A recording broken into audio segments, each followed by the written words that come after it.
EW, and I'm going to do something a bit different tonight instead of playing warships, because to be honest, I'm getting a little bit tired of the way in which that game is taking shape at the moment. So I'm going to jump into Minecraft and have an hour or so starting a new survival world. So I've just created a map and I'm going to jump in and have a look and see what's going on. But hey, it doesn't look too shabby. What do we got? We're on 0-0 to start with, so that's not too bad. So we're going to have to start and gather some resources by punching some trees out. But Minecraft is a completely open world. Hey up, Millennium. I'm doing something a bit different tonight, buddy.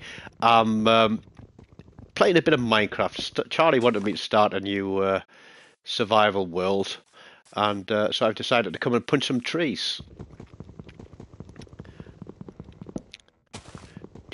But we're just running bog standard Minecraft Bedrock on the PS5, and let's see what we can do to get things started.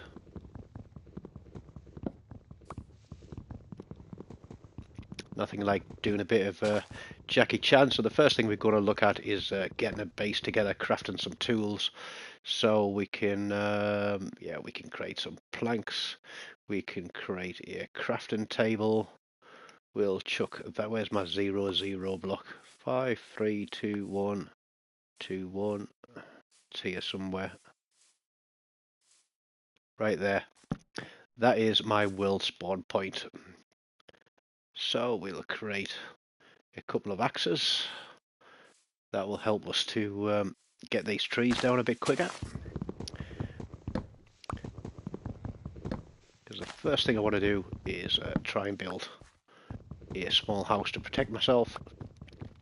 And we'll need a sword and some shovels and some pickaxes. But I've actually got a Minecraft world that I spent about a year on. But Charlie keeps going in and playing with TNT on it, so I start a new one. And then we can get going on that.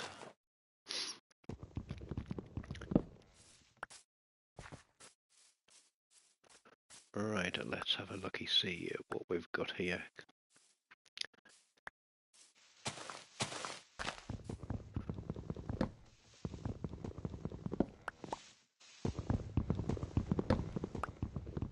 It's a very slow start to this game, and it can get very complicated. I've seen some videos of some worlds that people have that are extremely detailed, and they've already put hundreds of hours into it. But me, hey, I think we might take a night off ships each week and play some Minecraft, but that should give us enough to have a couple of shovels. We'll have some more sticks, another shovel, and we'll build some planks. So let's just clear some dirt away. Oh yes, I mean I built Charlie a massive tower. We had a castle. We had a huge bridge, and we put hundreds and hundreds of hours into this world. We had fully enchanted diamond armor. We had librarians with all the best enchants on them in a little study where we could go and see them. And then one day Charlie decided that, Dad, can we start a new one? And so we go through the same process again and again and again. But the trick is here to try and get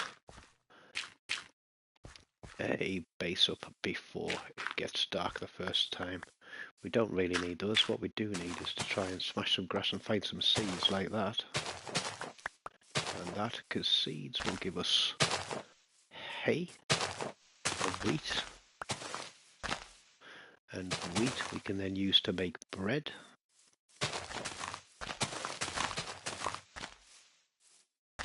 bum, bum, bum. But how many dirt blocks have we got? 21. Right. So I like the fact that it starts me at a 0, 0 point here in the world. So we're just gonna throw some walls up.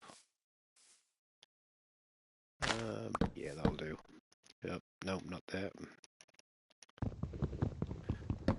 However, it would have been nice if we were centered on the map and not only got there 3. 3.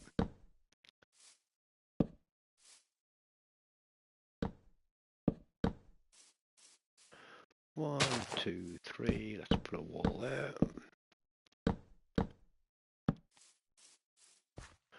1, 2, 3, 4. Don't want you, flower. Hello, the lovely perfectionists. I'm just playing a bit of Minecraft and having a chill night. Because I've been done with warships for, well, since last week, basically. And to be honest, I played a couple of games today with Chin. We did hit another Kraken. We hit another Kraken, and it turned into a 6-pack because some potato who'd been hiding out of sight for the best part of the entire game decided that he was going to kill me. But in killing me, he gave me a 6th kill, and I did message him afterwards and say thank you very much for that. You just turned my Kraken into a 6-pack. Is that equal? That's equal, right. We do that.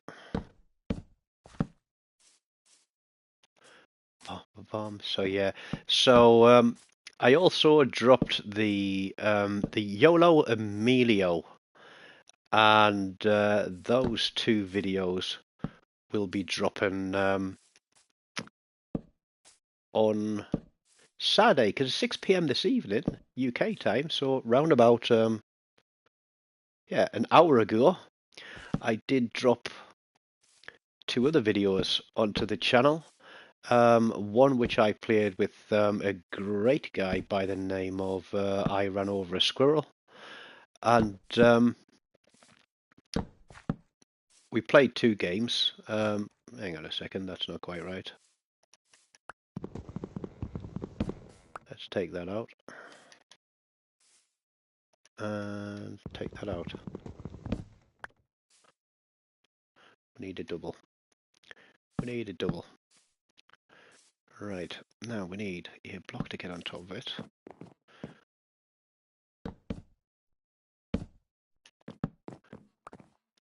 How many have we got left? Not enough.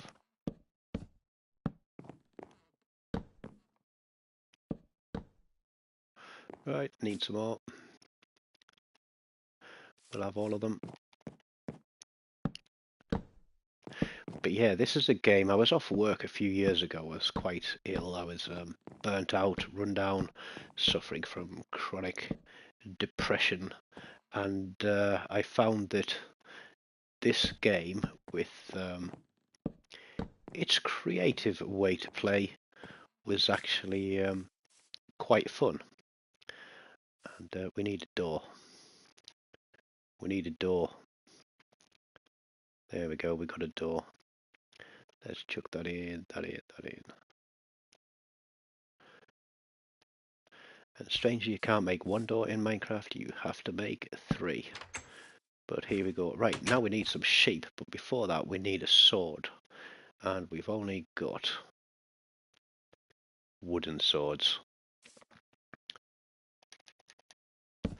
But we'll also build a couple of chests, because the one thing about this game is you collect so much crap and you end up storing it forever.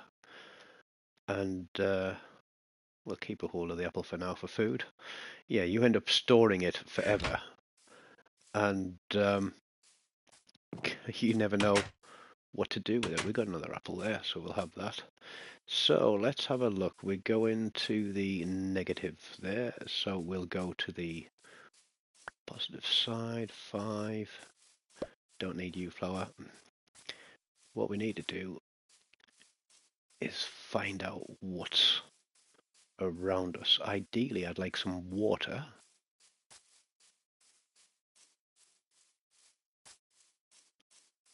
And I'd like to find some sheep. But it looks like it's already getting dark, which isn't a good place. Sheep, sheep, ooh, shit.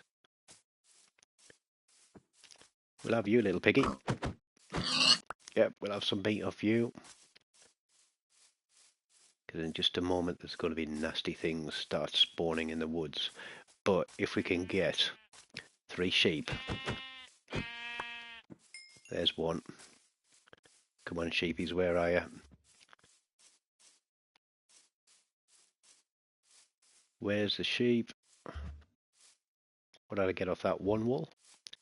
1 wool. Right, there's a zombie out already. Over there, and a creeper, and another zombie. Oh dear. This could be dangerous. What on earth?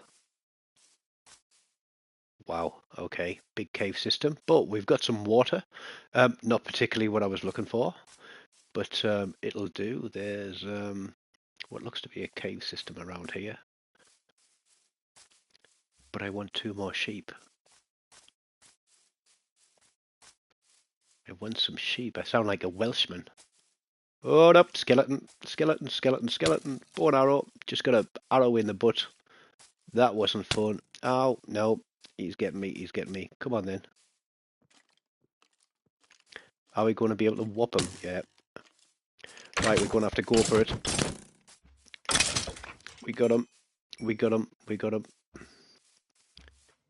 Jeez, honestly, I get goosebumps when things like that happen. Yeah, let's kill that cow. Let's see if we can get some more sheep to spawn. There's a zombie. Yeah, I can hear you growling. Are you stuck in the tree, mate? Oh, there's another one. And there's another one in there as well. Right. I can hear him. I'm glad I brought 2 swords now. I'm actually... In fact, did I? No, I didn't. I only brought 1. I'm going to have to switch to my axe. There's a creeper. That isn't funny. I'm a long way from home.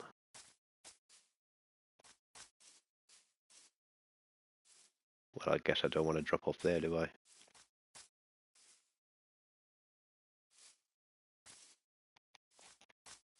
Yeah, parkour. Come on, give me some sheeps. This is the good thing about having a start and spawn of 0, 0 is you can use the coordinates. Oh no, a witch as well. Jesus. Yep, don't want to be anywhere near her. And I'm going to have to use all the food I've got to build up my health. Unless I eat some raw meat, which I can't. Come on, here, sheepy, sheepy, sheepy. What's a Minecraft here? 20 minutes? So we got, what, 10 minutes of daylight, 10 minutes of dark. Glow squids. But that's not what I'm after. In fact, now it's a normal squid. I want sheep.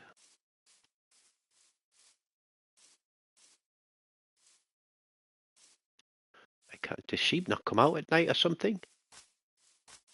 Oh no, creeper. Creeper, creeper, creeper, creeper, creeper, creeper. Don't want to be anywhere near him. No, he's chasing me now. That's not good. That's not good at all. He stop chasing us. Come on, sheep. Where are you?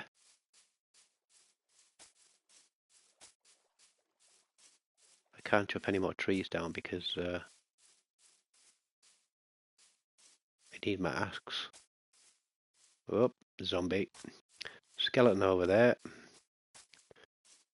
All I want is 2 damn sheep so I can make a bed.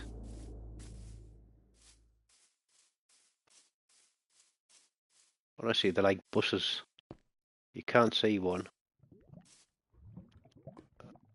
Oh, I can hear lava.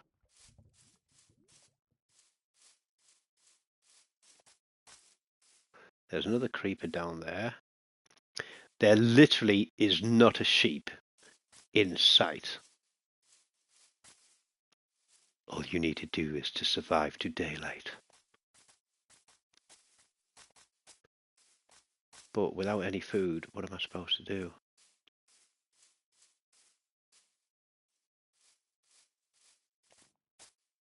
I know what we're going to do. We're going to head back to base. There's...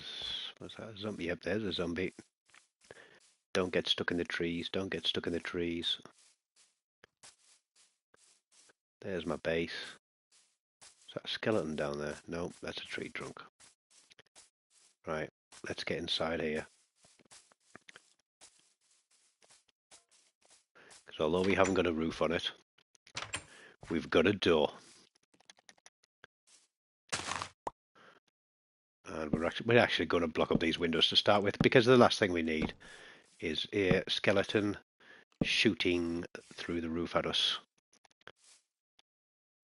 And we're going to turn those into slabs. And we're going to put a bit of a roof on things to protect us. See, I can hear a spider.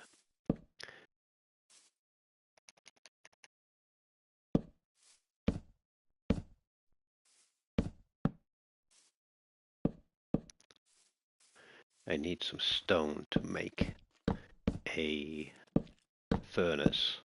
But first I need a roof to keep the damn spiders out.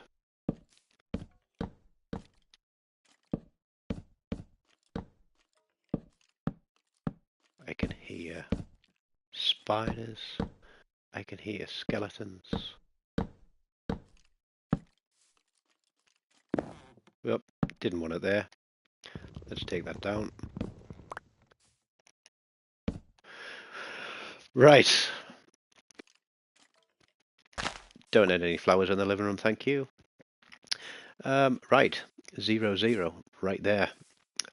So I'm not going to waste some of my axe on this. We'll just punch it out. And we'll punch that out. And we'll stick that there. Have we got? We can't make sticks yet. We've got sticks. This is where we want to be.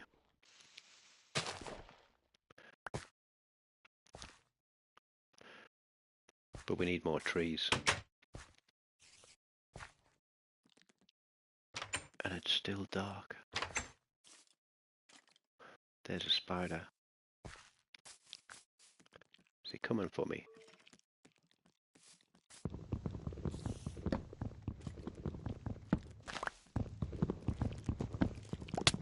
Yep, he's coming for me.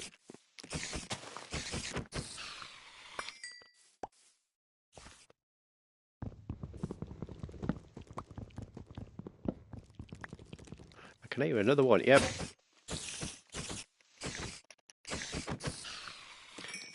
Jesus. I can still hear a skeleton, but it's nearly daylight. It's nearly daylight. We've survived our first night in Minecraft, hopefully. Hey, Tim. I can hear zombies. I reckon there's caves underneath me. Oh, no, I guess that zombie's right there. We're nearly dead. No! We got killed. We need to get our stuff. Can we bop him with a bone? I can't believe I died. We didn't even survive the first night in Minecraft. Jeez, I'm lucky this isn't hardcore, otherwise we'd be starting a whole new game again. Right. Death is dealt with. We have our stuff back. I bet. Look down there. We've got a huge, massive cave system underneath us. This isn't good.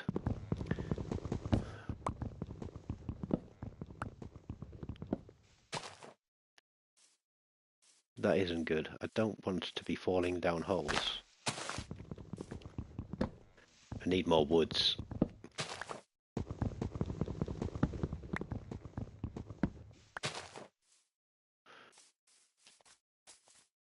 And we need some... what do I need? I need wood, sticks. I need to make ladders. So there, let's make some sticks. Let's make some ladders. Let's make some more sticks. Because what we want to do is let's just chuck all this stuff in here so we don't lose it. Bum, bum, bum, bum, bum. So all the wood we got, we really need more wood.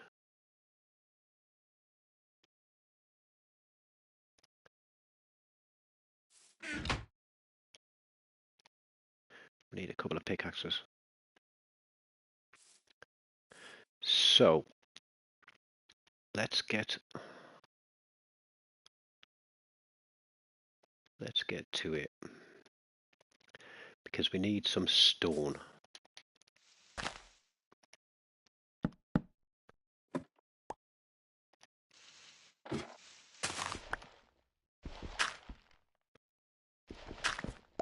Here we go, stone. With ooh, we got copper too.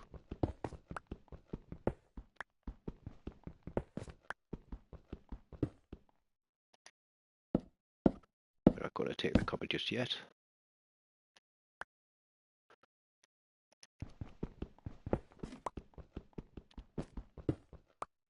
Don't know why it keeps doing that on the ladder.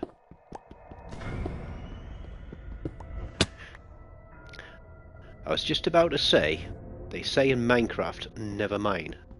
Straight down. And that's exactly what I've done. But I guess we found the cave system.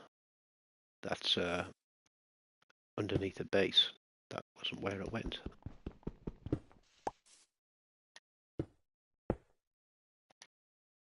Where's my ladders?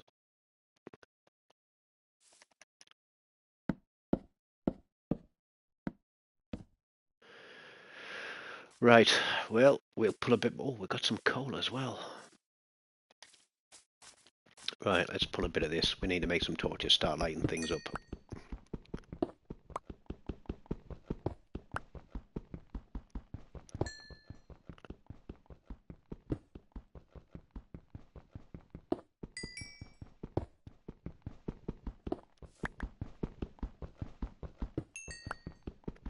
It's one of those things that starts off very, very slowly, gets very, very complicated very, very quickly.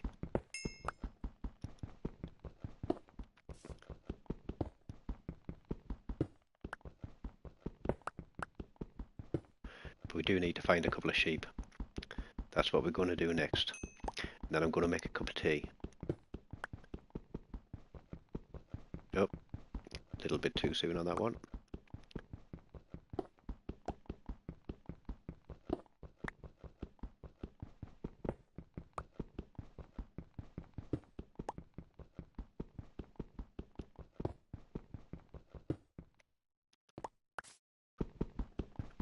Come on, pickaxe, lasts me a little bit longer. A little bit more stone.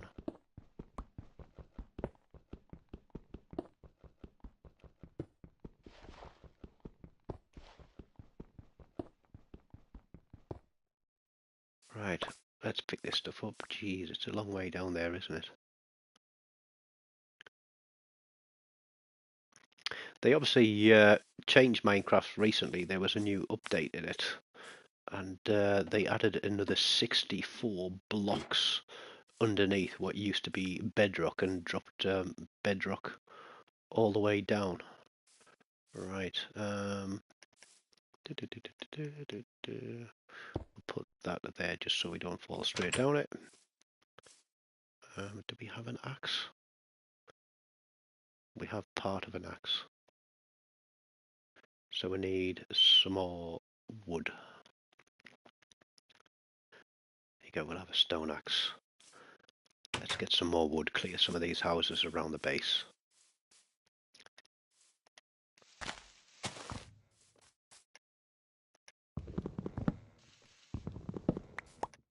So we may as well finish using this one.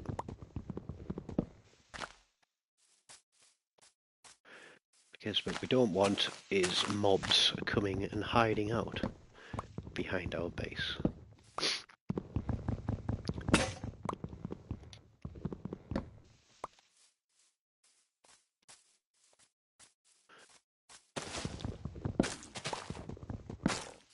Because nasty things like skeletons will hang around out here and do me mischief when I come out of my base.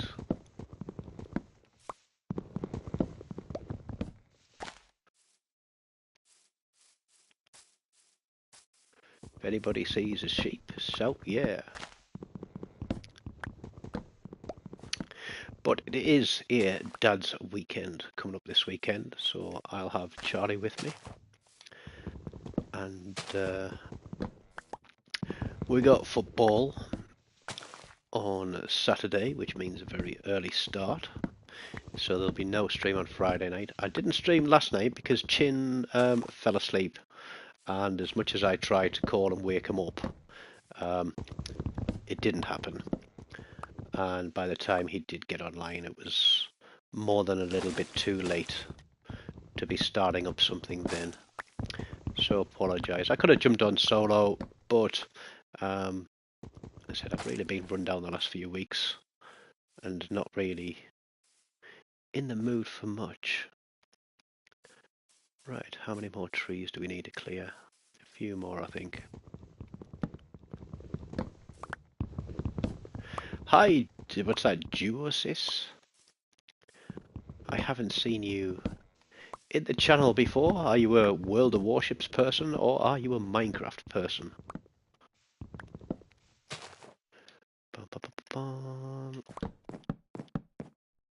Yeah, hi Tater.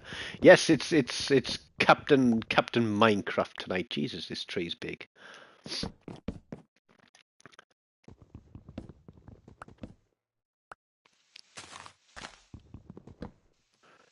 I hate these giant oaks because the branches go out at all kinds of weird angles and you can never see where they go to. And if you miss one, the tree doesn't die, which is a bit random because you'd think as soon as you took the tree trunk out that the tree would cark it. Yeah, Charlie said that I should do more Minecraft videos because when I first started playing this, there's a guy who plays Minecraft on PC called Avermance, and he's had it going for years. And I was having to go and look around the internet and literally find out how to play the game, what I'm supposed to do. And I have had a world where we went in and killed and beat the Ender Dragon, and then went off to the end. Looks like this tree's dead. And felt really chuffed to have done that. Felt like quite an accomplishment. But once you kill the Ender Dragon and explore the End World, you can get these things called elytra. And if you set up things like a gunpowder farm and things like this, then you could make fireworks and you can then fly around the place. But it's all a matter of putting things together in the right order so you can do this. See, there's another giant oak, another one. This tree I didn't finish off. How high does that one go? Higher than I am. Let's have a look because we're nearly out of our first axe. Let's just mash some of these leaves out of the way.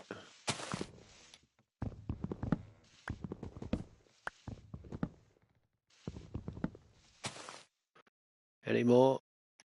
Or is it dying? Looks like it's starting to die.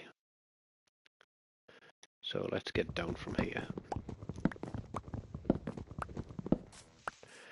Because the other thing that keeps you safe in Minecraft is light. I haven't seen another sheep anywhere. But what we're going to need is a furnace. Because with a furnace, I can... Let's create a lump of coal, because that lasts longer. We can chuck our meat in there, which will give us something to eat. And we can also craft. In fact, I'm going to craft that, because the silly thing about this is it always burns. And it cooks your meat automatically. There we go. We still haven't had enough sheep to get some wool, so we'll have some. We're gonna just run around and light up the outside a little bit. There's a sheep. Come here, sheep. Oh, yes. I have had a couple of decent games in the daring. Also, my new friend called Martin, the German guy, he was the Pobeda captain in the video peeing off Pobeda. He couldn't hit me, basically. Oh, skeleton, skeleton, skeleton, skeleton, skeleton, skeleton, skeleton, skeleton, skeleton. Get back inside the door. Right, we got 2 wolves now. We need 3. Let's just chuck all this stuff in there. I'm going to have a stone sword. And we're going to have a couple more axes and a... yeah. Is our dinner ready? There we go. Look, we can go there without setting fire to ourselves. And another thing you can do is that, and we can smelt some more blocks to get us charcoal. We'll just put these up in here. I want to go back down the hole and mine some more. And yeah, but I'm not going down there at night. Where's Mr. Skellington gone? There's a cow, skeleton. Anybody see a sheep? Any sheep anywhere?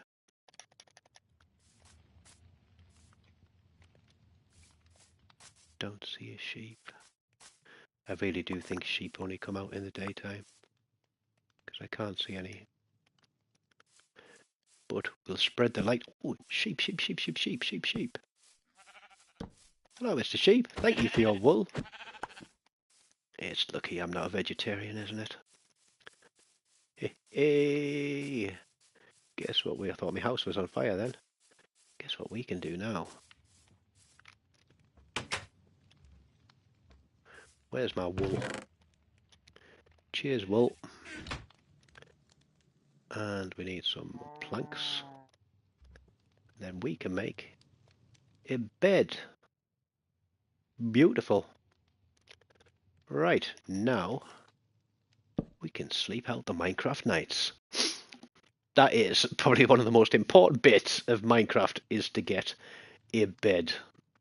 And I'm going to carry that with me for the time being. We're going to chuck our ladders away. We'll chuck all this stuff in there. Don't need it. Is that the same? Yep. We got some meat so we can eat.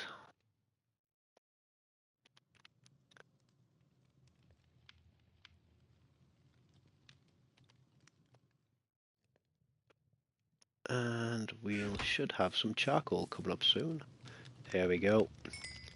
So we will make some more torches.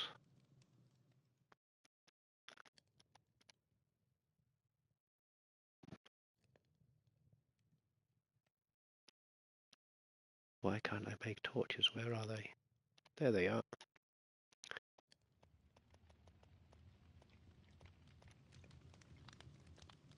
That'll do for now, methinks.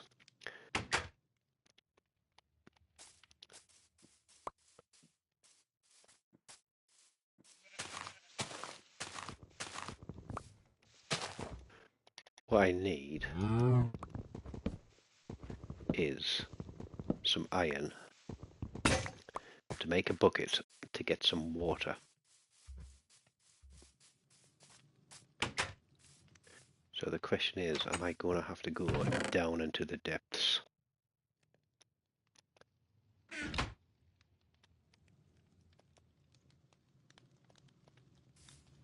And see what's down below? I think we are. Here we go. Right, let's light up under here because the last thing we want underneath our base is mobs. But let's see. Oh, creeper. Not good. Holy crap.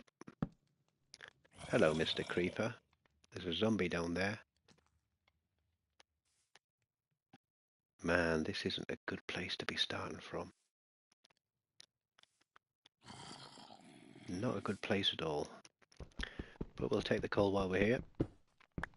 Ooh, gravel. Lucky I wasn't stood underneath that, eh?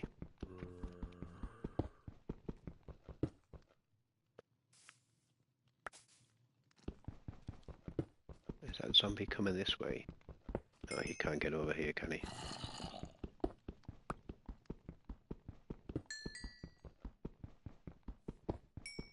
This is where you hear that boom behind you.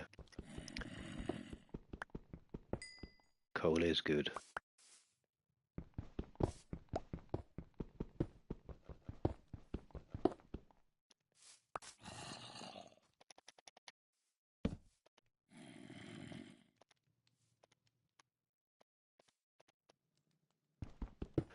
More stone.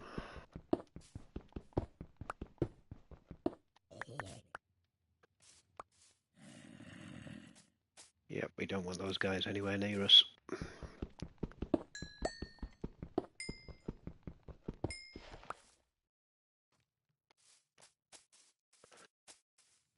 And I think what we're going to do here, although we do need a lot more stone to do it, is continue building our tunnel down till we find some iron.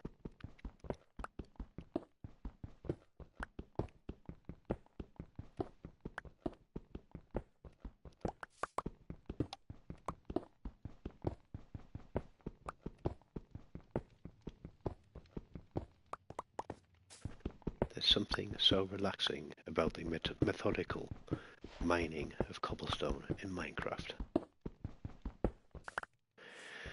But once we get down to a place where we can find some iron, and I know there are maps out there that tell you where everything is and what level it is, and it's all changed since the last time I played.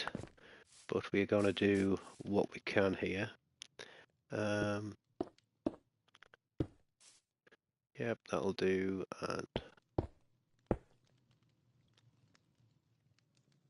no, I want it one further back than that.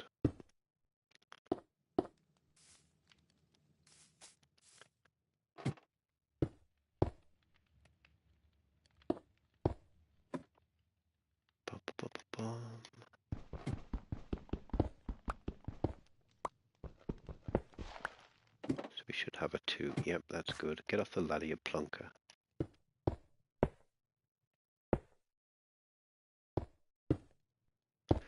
There. That protects us from the caves.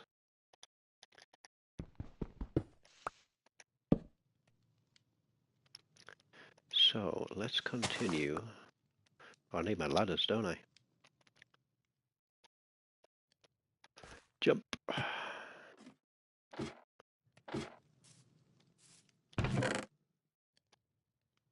15. We'll make some more. That'll do.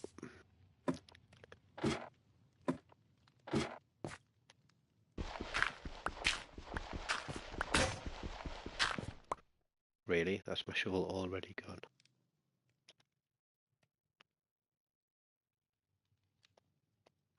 But I guess we're on to pickaxes now.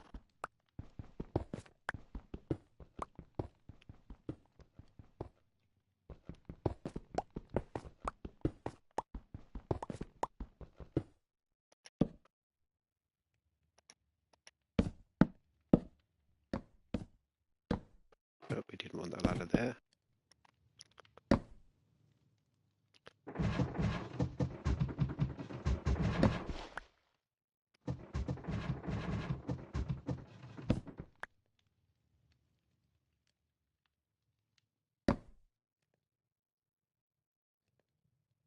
How on earth are we hanging in midair?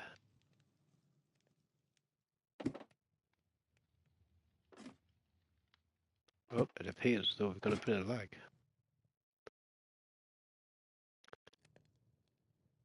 Oh, it's because I'm crouching, you plum. Man, I'm an idiot sometimes. Okay, so 5 blocks down.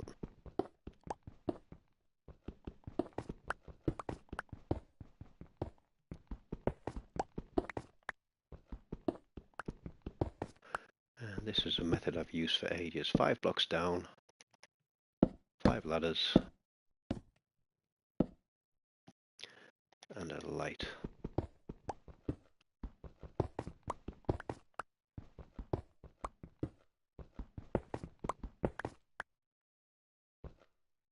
That was 4.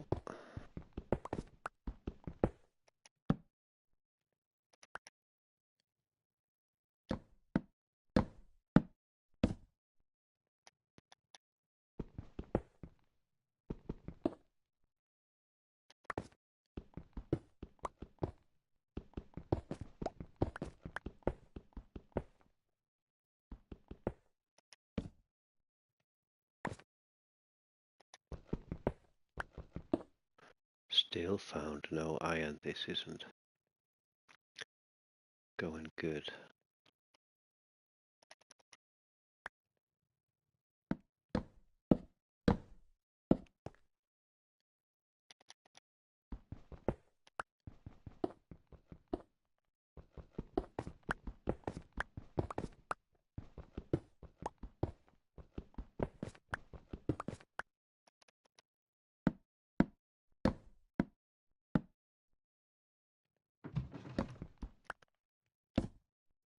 No, it's not where I want it. That's where I want it.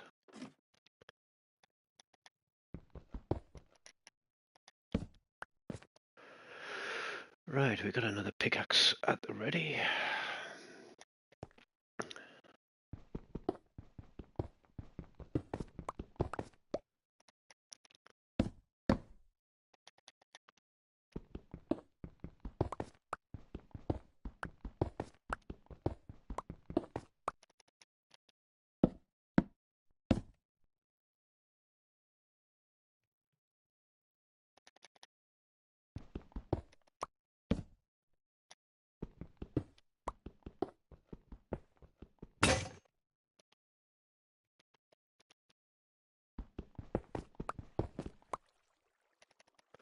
Oh, I hear water, so we must be getting close to some caves.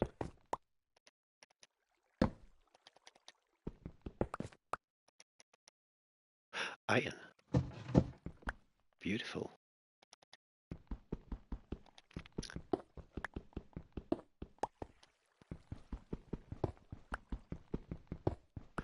Right, so I think we will start mining out from this level.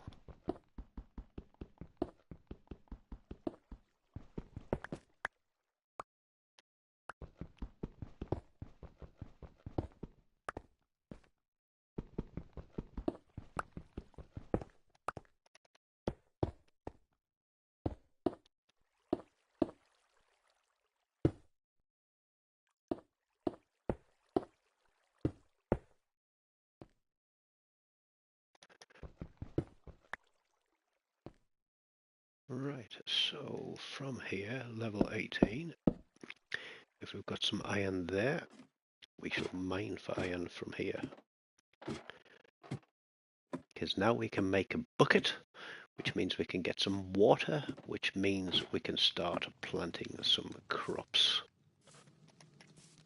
But first, let's sleep.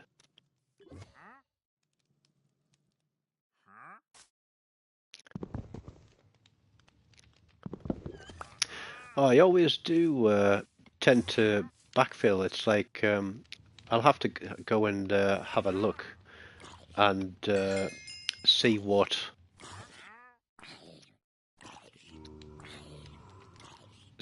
level that all the ores spawn again. But that was quite a hefty chunk of iron down at 18. So what I'll do is I'll get myself an iron pickaxe. I think I'll craft myself. What have I got there? Let's get rid of some crap again. Don't need that. Don't need that. We'll keep the food. We'll keep that. We do need some more sticks though. So we'll keep our wood in there. We can get rid of our apples. We'll keep that for later. We'll give ourselves a couple more of those. And we'll get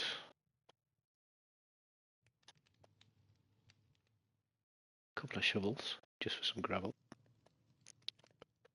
And we're going to make ourselves a hoe.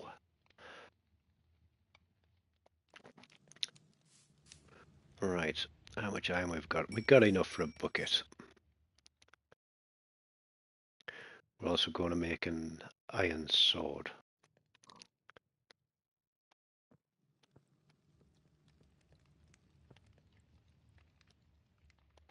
Not enough for an iron sword just yet. But there was a place to get water. So I think it's this direction, a river.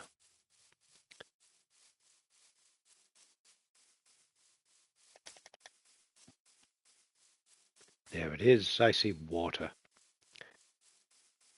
And we got sugar cane, which is good for making paper. So we'll punch some of that out. We'll have some of that.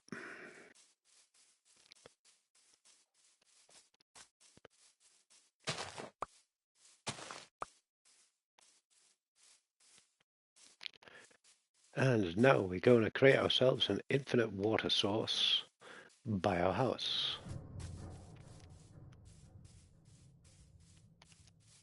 And then we're going to clear a lot more trees, I think.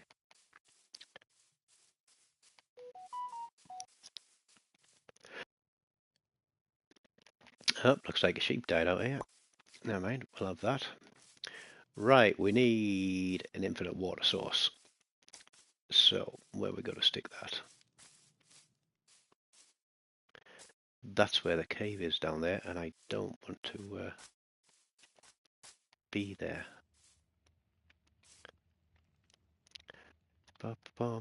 Yeah, I could build a canal all the way to the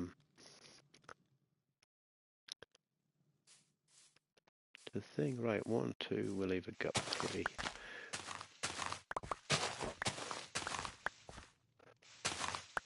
Thing is, I haven't got any other crops yet.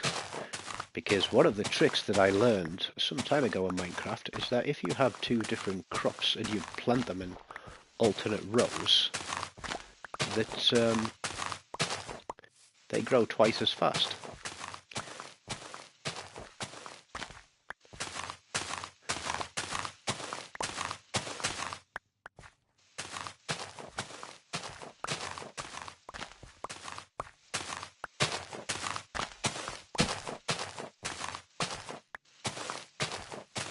But we'll start with some hay to make bread, because then, once I've got some hay, I can lead some cows here and start breeding them. And although it sounds really horrible and loud having a load of cows right beside your house, cows are good for leather, they're good for beef, and leather and paper makes Books. Books make bookshelves. Bookshelves are used once you have an enchanting table to make enchants. So there's madness to my methods in this. I haven't got my phone plugged in to see the full chat, so yeah, didn't you do a load of work on your property? Bum, bum, bum. Where's my YouTube?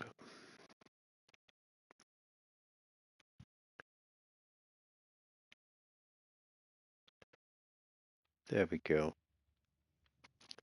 Yeah, one of my buddies, one of the other guys that I gamed with for many years, he separated from his wife, and then, sorry, I just turned the volume down on the phone. He used his money to basically build or buy and build an entire new house that was absolutely huge, with quite a few acres of land with it. Built the house entirely from scratch to his design, landscaped the whole thing, and it actually cost him less than the value of my tiny little house here in the UK. And that just amazed me that things in the UK can be so damn expensive. I think I'm going to retire to somewhere else in the world because I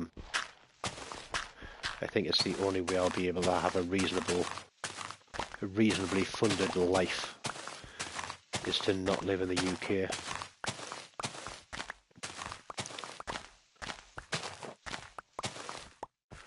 Right, let's see what we can do here. Right, so one, no, I don't want that one out. I want that one in. One.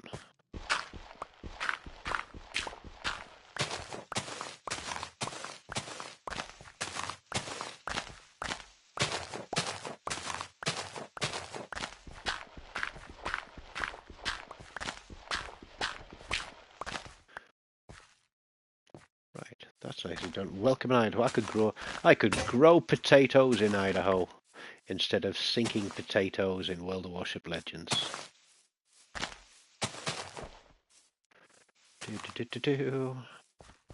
Yeah, I need to give up smoking. Charlie's told me. I've told myself. I've actually got about 3 cigarettes left in my packet, and I haven't been out to the shop tonight because, in fact, I think I've been out of the house once this week. Right, so gapper 2, then a gapper 2. Dump that in there. Do we have another shovel? We don't. Let's chuck you down there.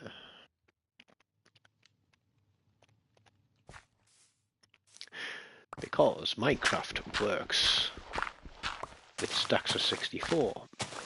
So if each of these rows is 32 long, then harvesting 2 rows will be 1 stack. There we go. And then 1, 2, and then we'll leave it there. So we need water.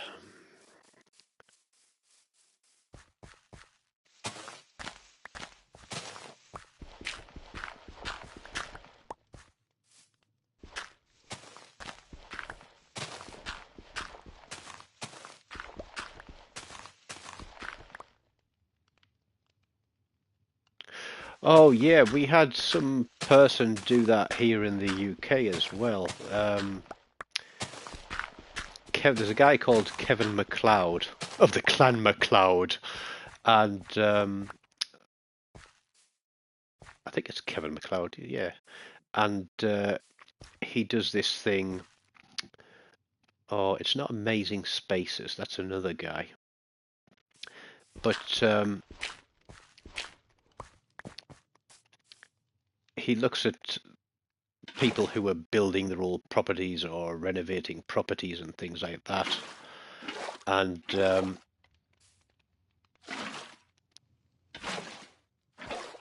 there's people who literally throw next to nothing Melatoner. Melatoner, no, not everybody here is a mod. For example, you're not a mod. The people who are here that are moderators are generally long-term subscribers to the channel, and they are trusted people.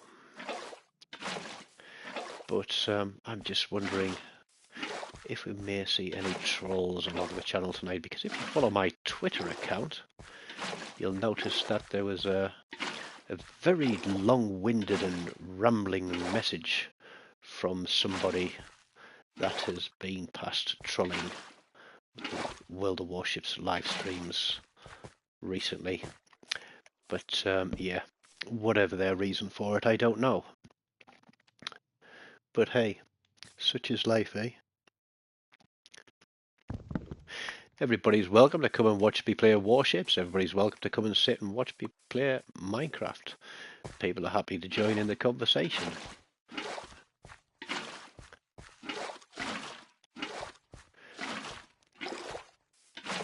Come on, keep going.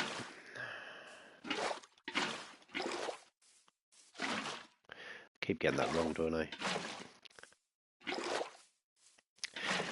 Yeah, there was one couple built like a huge disused water tower, big massive concrete thing, but it was fully enclosed, and they put these huge massive panoramic curved glass walls in on the top floor through half of it, and the other half was sort of the back walls of the bedrooms.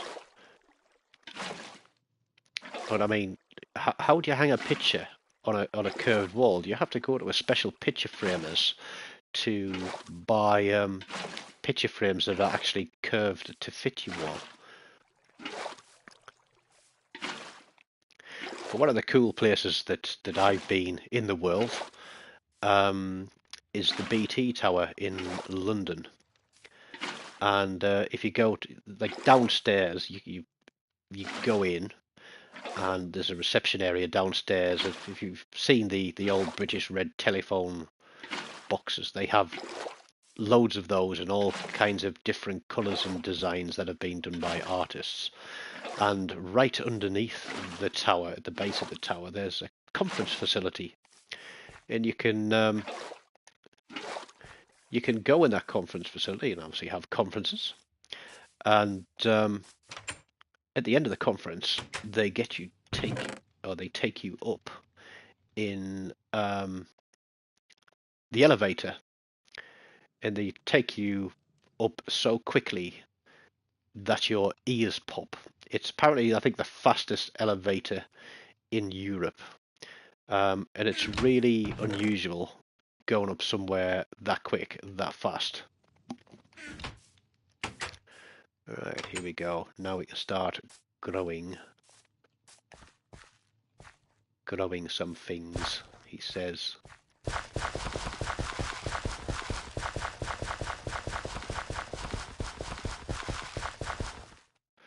So let's go disco.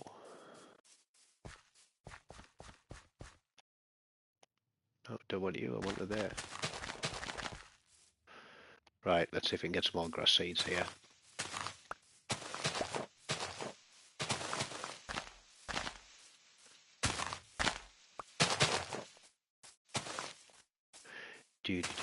Come on.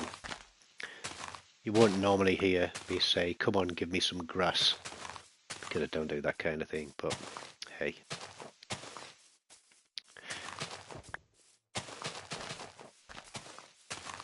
Oh, there's an entire lake across there. And a donkey. Or is it an ass? How do you tell if it's an ass or a donkey? If you can see its head, it's a donkey. If you can see its ass, it's an ass. Come on, give me more grass. Right, I think we might have to expand our farm out in this direction.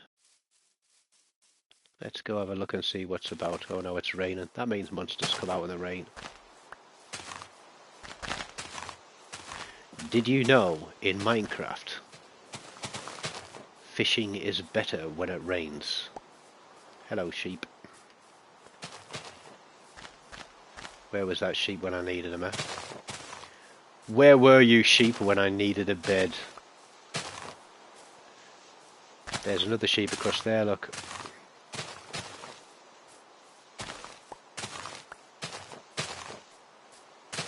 So the question is, does that go out to the ocean? Out there, because it certainly looks big. And that looks like it goes to a river. And the technical term for going down into caves to find and mine ores is spelunking. S-P-E-L-U-N-K-I-N-G.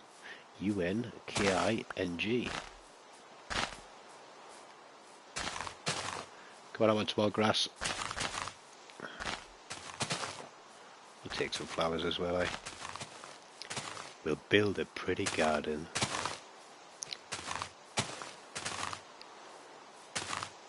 Yep, that'll do.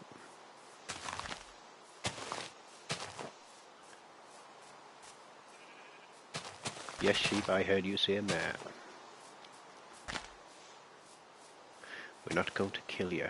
You'll despawn later, but I know where to come and find you if I need you.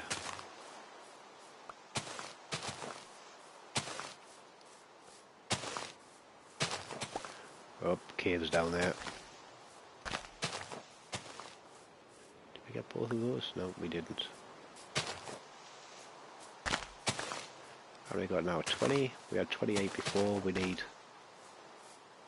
24. And there's the annoying salesman. And I know you Americans will get with this one. Hello, can I talk to you about your extended car warranty?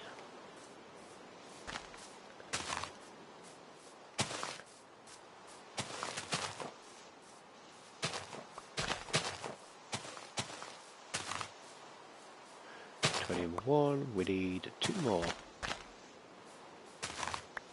23. 24. There we go. That is exactly what we wanted.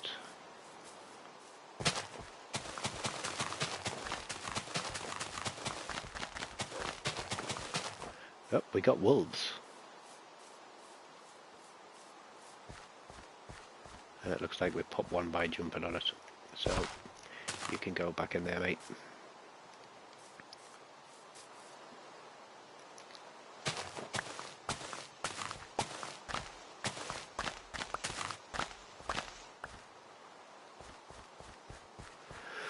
Right, wolves. Don't like wolves. But while that's growing, we'll get rid of some junk.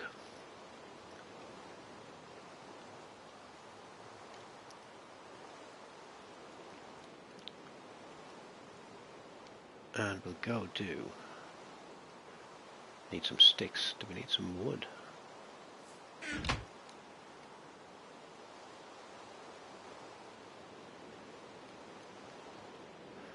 We'll have a stack of sticks.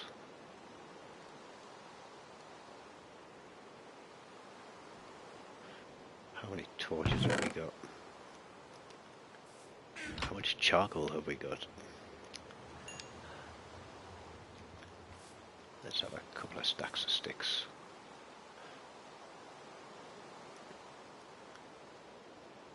Where have you gone?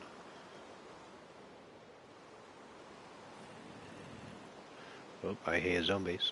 Again. Now the question is, do we start giving ourselves some armour?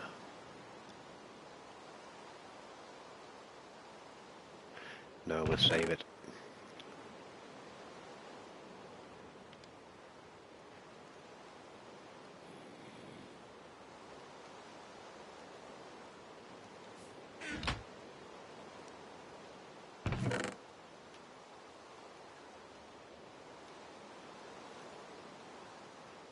Well, I'll tell you something else we can do.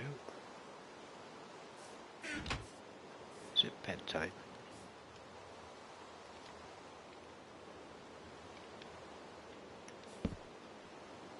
We can only sleep at night. That means that that zombie out there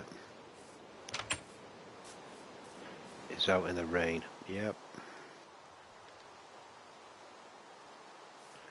And he's coming for me. Question is, can we give the dog bone? Where's he gone? Does he love me? Does he love me enough to attack the zombie? Attack the zombie, dog. Stick with me, buddy.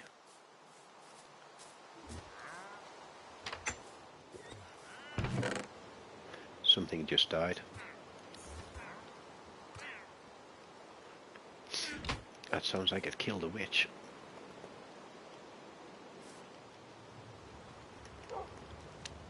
Where's my meat gone?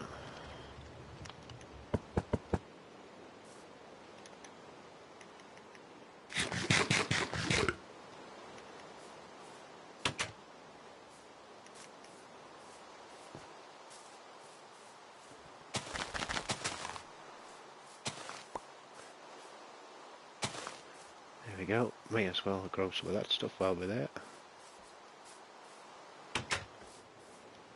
It's bedtime. Right, while I sleep, I'm going to go and put the kettle on for a cup of tea. So excuse me for a moment. And if anybody else is on PS5, have you had an update to it today? Because I had to switch it on a little bit earlier, doing some more videos. Honestly, man, it's so time-consuming doing this YouTube stuff. If I was a millionaire, I'd have a paid intern to do it.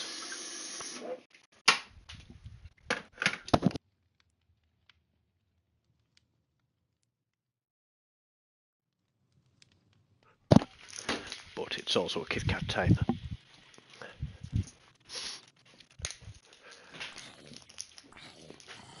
Oh, I hear something dying outside. Sounds like a zombie who hasn't put his factor 50 on. Can't get my Kit Kat out of the packet. Okay, here we go.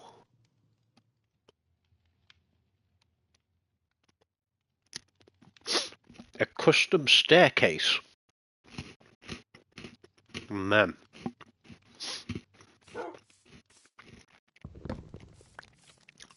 The only custom staircase I'll be having in the next 15 years is one that has electrics and a seat and takes me up and down it.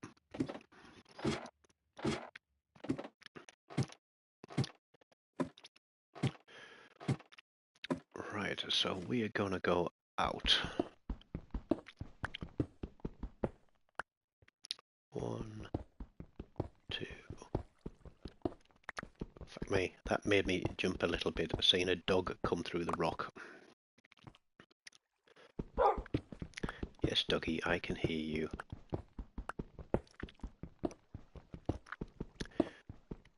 Oh, more iron.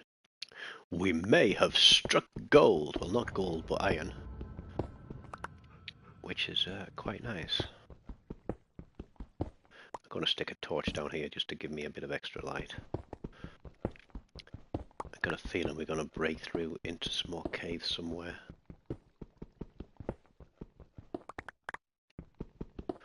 One, 2, 3.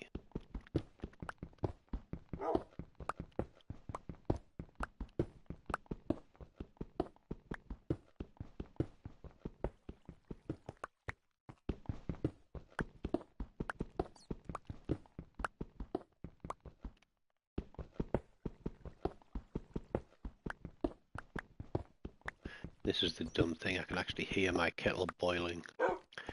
When I've got my headset on, some sounds are, is the right word, attenuated. You can hear them better than with my normal ears. I don't know why that is. Right, that is 1, 2, we need another one out this side. We'll take the iron. Ba -ba -ba.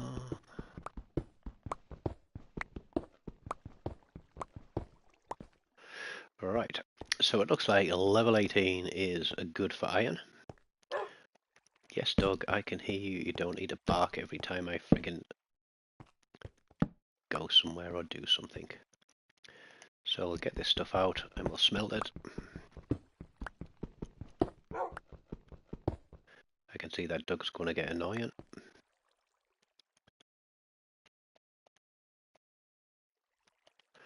We'll just fill that. It will work out where we're going to dig from there in a moment. Because what I'm going to do is make that dog sit up here and stay.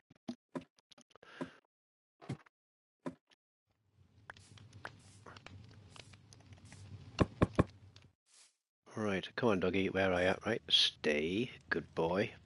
Right, I'm going to stay warm by the fire while my meat cooks, and I'm going to make my cup of tea.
Yeah, I kind of wish there was a way now to keep this wolf/dog thing quiet, because his barking is becoming annoying. But what we got there? We got some more iron that can go in there. Don't need that. Don't need that. Keep a stack on us. We'll take one of those with us, and we don't need the bone, but we will have a bucket of water.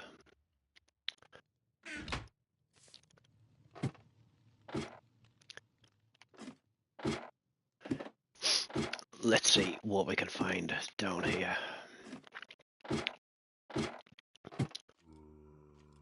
I can hear a zombie. So we're going to negatives. So that's 0, 0. So we'll go to negative 64. In fact, we'll go to negative 16 first, which is one chunk.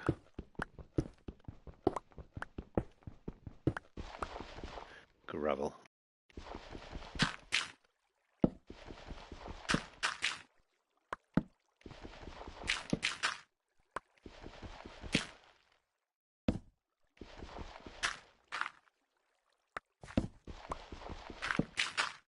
Why waste tools?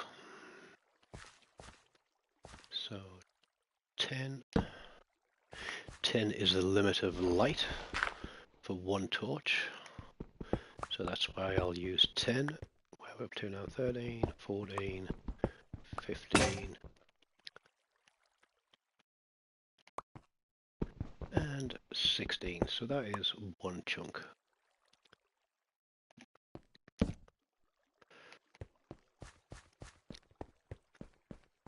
And we'll do the same out this way to 16. This is the way the zombie is.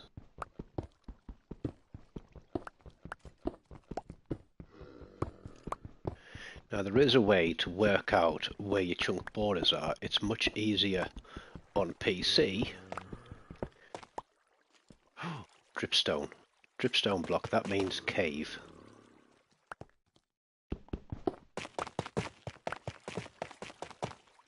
What I tell ya? Cave.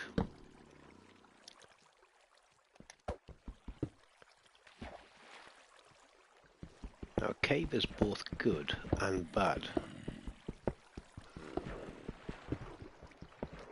A, it means an easy way to get down into things. But B, it means mobs.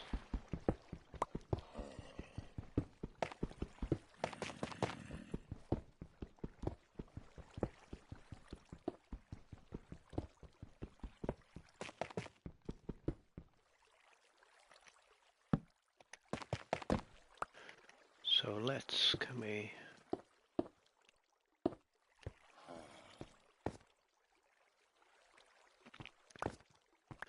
The question is, are those mobs washed down into that channel by this water? Lots of copper.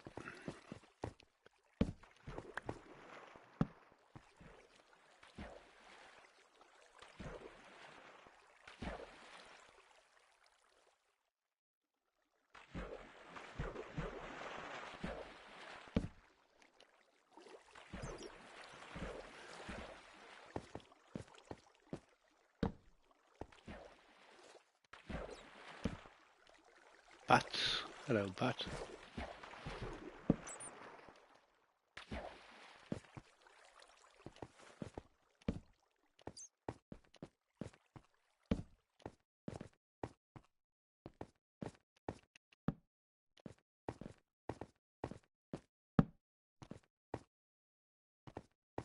Okay.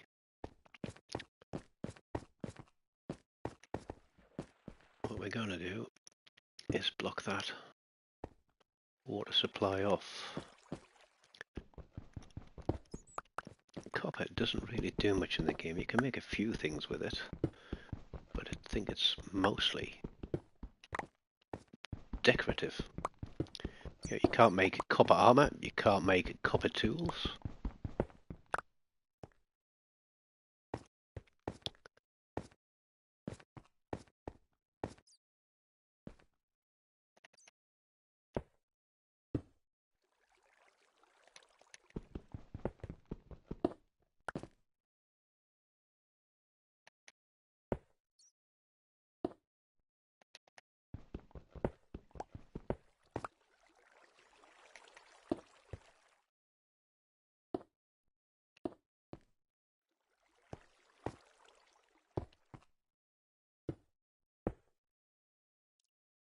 Man, how many water source blocks do they want to be?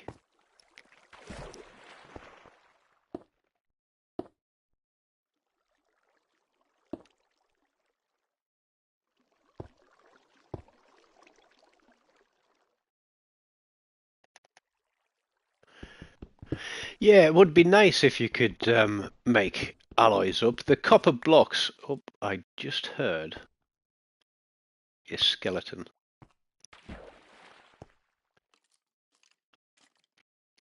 He's up there somewhere. I hope he's not following me. Yeah, basically there's gold, iron, now there's copper, of course. Leather, diamond. But if you make copper blocks, they weather, so they start shiny, and then they become green over time. So they do weather, but you can polish it now. Oh, who's that up there?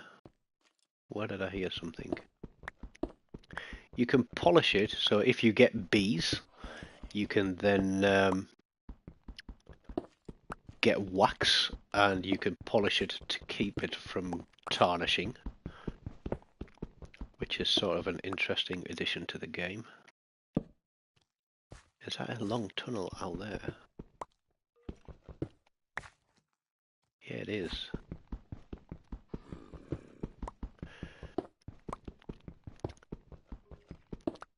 But it's like there's obviously like a limited number of crafting recipes available in the game. Let's just break through here and see what's through here. actually go anywhere? Or is it just more? Yeah, that's a pretty hefty, deep, dark, dangerous cave, I think. So this was, I think, part of like the Caves and Cliffs update. I mean, that is fairly humongous, and I certainly don't want to be falling down there. But it is a quick. Yeah, that's it. Oxidization. Yeah, it is a quick and easy way to get down to the levels where there are diamonds. But we're a long way from diamonds yet. We need iron armor first, and iron weapons, and iron tools. I can still hear that skeleton mooching around. And a zombie.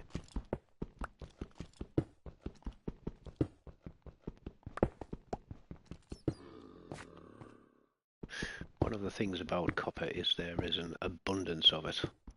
And if you smelt it, you get experience, and experience is valuable.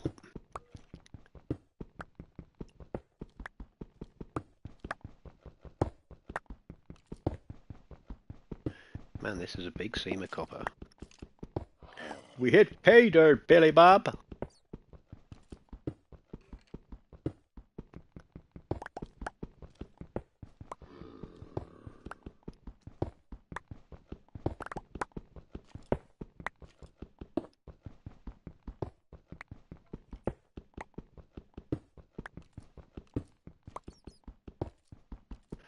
This is a big seam of copper. Downhill copper fumes. I know that if you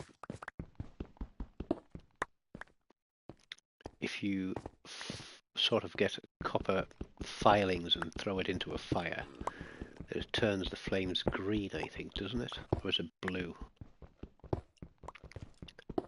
Because one of the things I was explaining to Charlie when we were watching the fireworks, that all the different colours of the fireworks are basically made from different metals. Because when they burn in different colours. Right, what have we got down here? More cave, more cave, more copper, more cave. Gold. There's gold in them there hills. But I need an iron pick for gold, and I haven't got one. But let's just see how much is here. 2 blocks.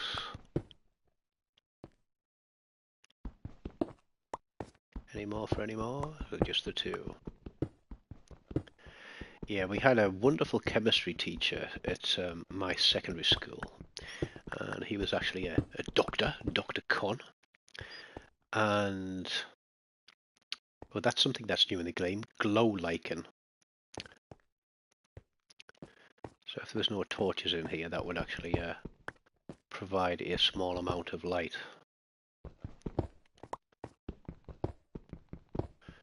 Not enough to keep the monsters away though.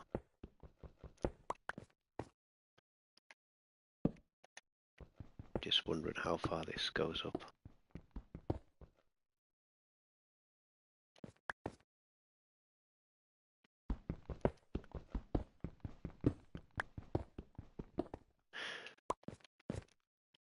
Let's have a look.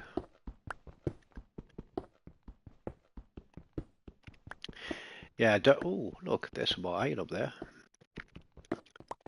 Can we step up to it?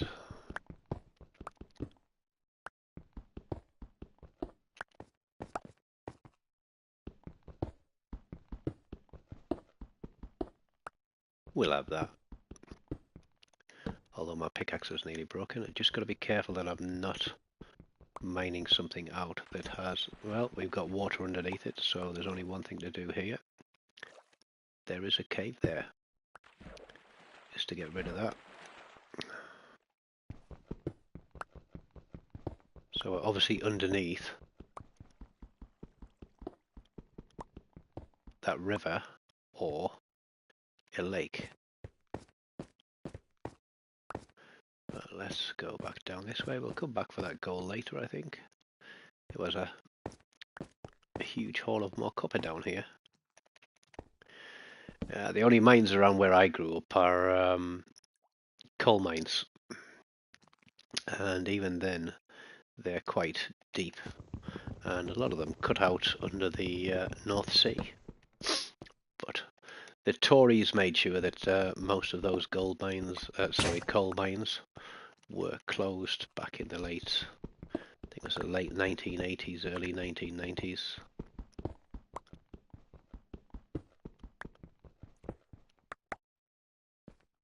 That'll do for now.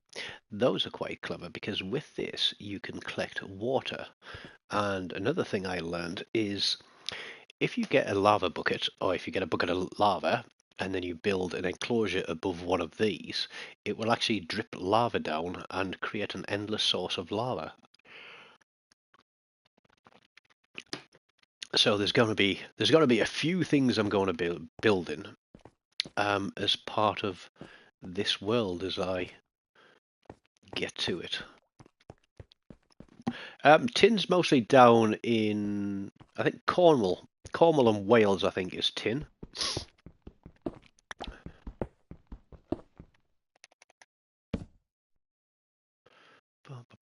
There we go. We've got 2 stacks of copper already.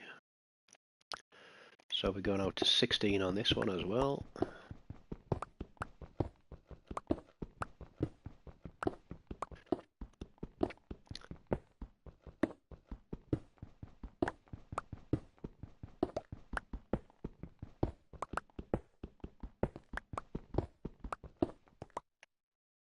Right, so that is to 16. Nothing there. So we'll go 16 out here. See if we bump into anything. Obviously keep a bucket of water handy on my equipment bar just in case I run into any lava. And if I'm in the nether, so nothing really there. So we'll take this one out to 16. We'll do the old strip miner method so we can see what's left, what's right, and what's up and what's down. So we move 2 blocks out. And we'll see what we can see here. There we go, more iron. So we'll come back for that iron.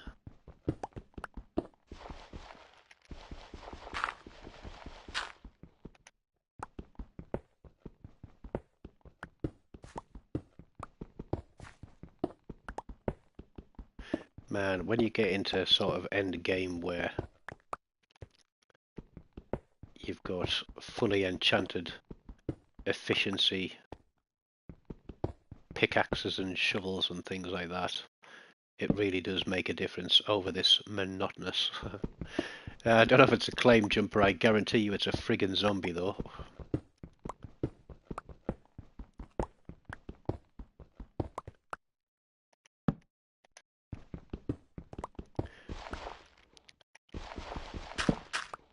Yep, as I thought, gravel.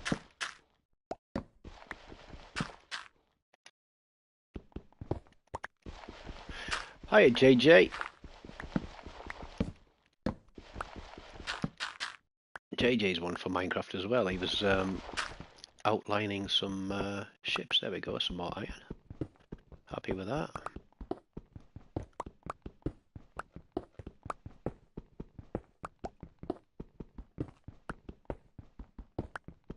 Gonna need to get to the end. It's getting dark. There we go. So we'll stick that one on the end there. Torches on the right going away, which means they should be on your left if you're coming back to base, just like leaving a trail of breadcrumbs.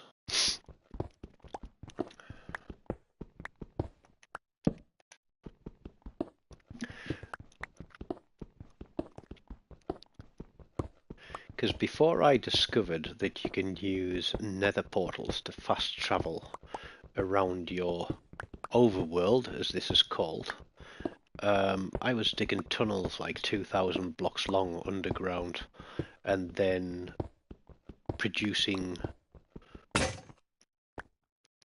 I've gone too far there. Only needed to go to 16.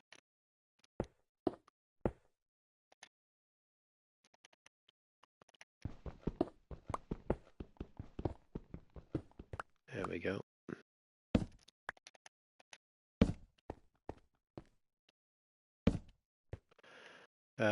Yeah, I was like trying to find and mine tons and tons and tons of iron so that I could build railways to get me around quicker. And then I found this tutorial that says you can use the nether to build nether portals to fast travel around your overworld. Because everything is simple maths of 8. I said a stack of something is 64, which is 8 eighths. So I'm guessing that's 8 bytes of memory, because 8 bits make a byte. And for every one block like that you travel in the nether, you actually travel 8 blocks in the overworld. So, you can really get around a lot quicker. JJ got the Benson yesterday, and it's great. The Benson is a good gunboat. The Benham, which is pretty much the premium version of the same boat, is also a very good boat, JJ.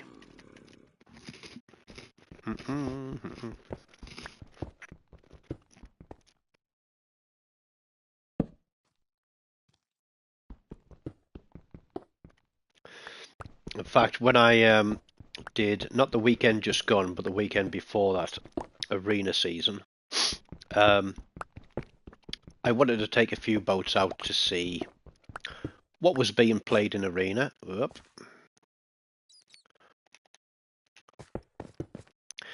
And what other people were using, and what I felt that I could do best in arena. And I obviously took out the Jervis first, with it being a British destroyer and liking my British destroyers.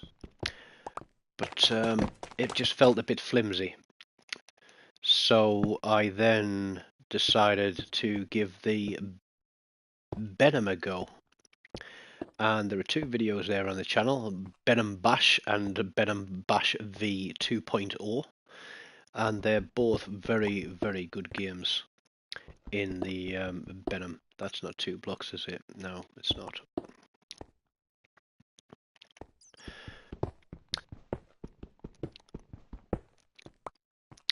Oh man, do you know something? I didn't bother even thinking about Yoshino, because I had Charlie for 3 weekends over Christmas, 3 weekends back to back, which meant that I missed 2 of the arenas. No, JJ, I'm just chilling tonight, mate. I'm just chilling tonight.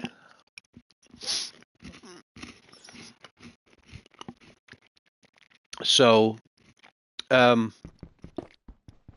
yeah, I worked out I was going to miss 1 entire weekend, and the weekend that I did play, I didn't get to play every single day, like the full 10 matches.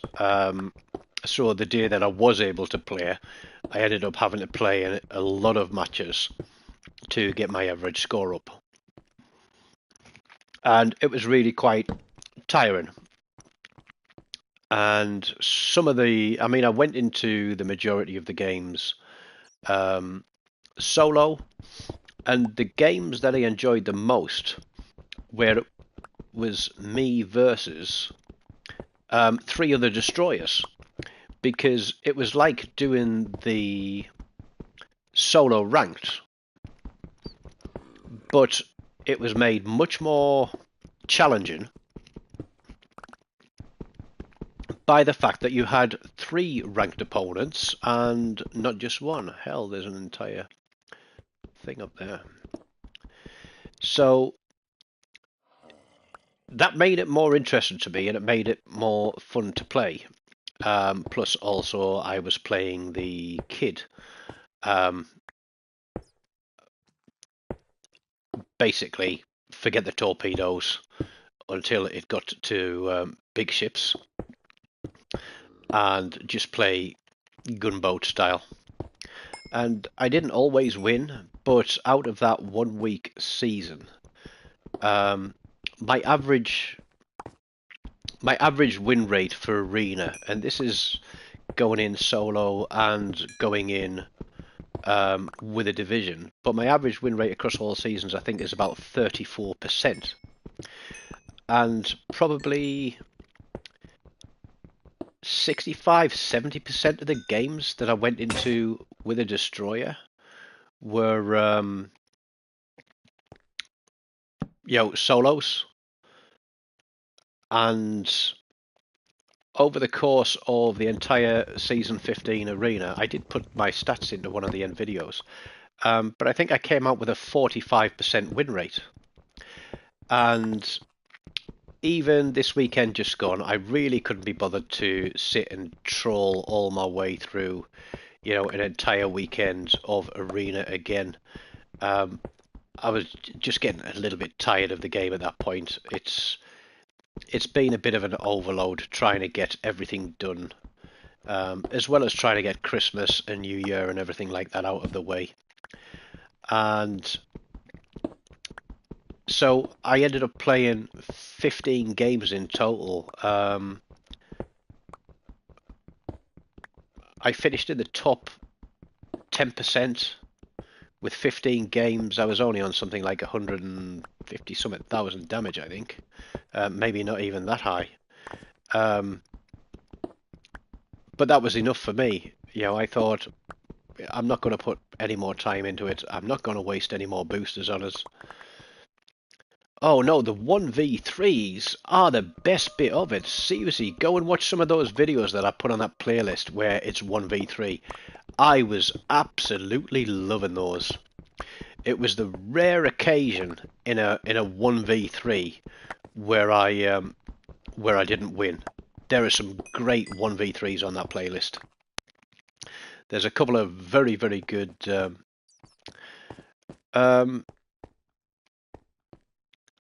I don't know. On one arena season, I did play 200 games, and it was a rank 4 one, and I played the Texas for most of them. My overall win rate on standard is 60%. But no, what you gotta take into account is that it's not just A team versus B team. You very often had teams that would just rush in, cap, you're beaten. You might be involved in a brawl. And those kind of games sucked big time. It was absolutely crap when people were doing that.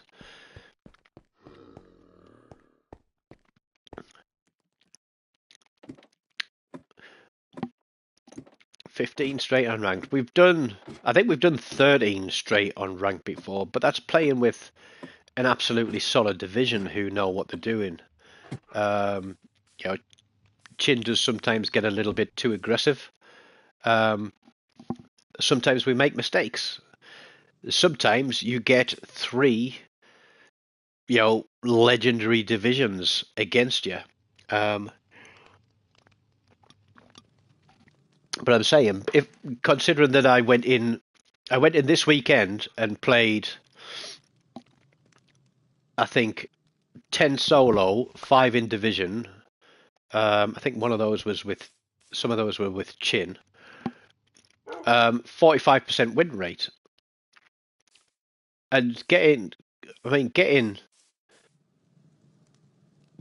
a 50% win rate when you're up against 3 individuals, I think is quite clever, because I was getting into fights and taking out all 3 destroyers for a win. There was no cap on it. Then in other matches, there'd be one team, like one ship would just run straight to the cap, and I would get bumped by the other 2 destroyers and have to fight them both. Now, A, I might get killed, or B, even if I kill both of them, it's only 2.5 minutes for the cap. And trying to fight off 2 destroyers and get back to the cap in 2.5 minutes is, you know, it's not an easy task. So there were some players there that, I mean, what were they getting? They weren't really getting anything out of it, were they? Going in and doing a 2.5 minute cap. Um, can I do that? Does that work? No, it doesn't. Okay. So yeah, but what XP were they getting of it? They were barely getting 1,000 XP, and if they're running a triple booster, they're still getting next to nothing from it for the sake of rushing in, taking a cap, and getting a win. So yeah, maybe they have got a 90% win rate because all they're doing is rushing the cap, and I'm sorry, but that is a waste of friggin' time. Absolute waste of time. Ba, ba, ba, bum.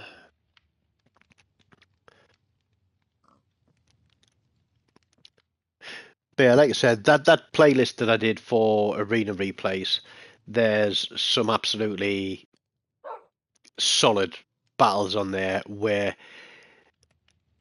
I mean, you've heard me on live stream where I'm sort of talking player position on destroyers, where I'm going, where I'm at, where the enemy is, how they're located, which targets I'm looking at, who we want to shoot at. It's a 360-degree, 1,000-mile-an-hour dialogue going in on my inside on my head, and I don't always come out on top of it. Sometimes people do get the jump on you, but by taking that down, shut up, dog, please. By taking that down to just three ships that I know how those ships play, what their capabilities are, so what their strengths are, what the weaknesses are, um, what captains they're likely to be using. I mean, why people would take in Akatsukis into the arena for, I have no idea. Yes, it's got, quite decent punchy guns, but you got like a 9-10 second reload. Yes, your torpedoes might be long range, but you're hoping that you're going to get in a game with battleships in it, and you're not. So when you get dumped in with like, what was it, a Kid? I think, is it a Kiev? That's a tier 6 as well. A Kid, a Kiev, and 2 Akatsukis.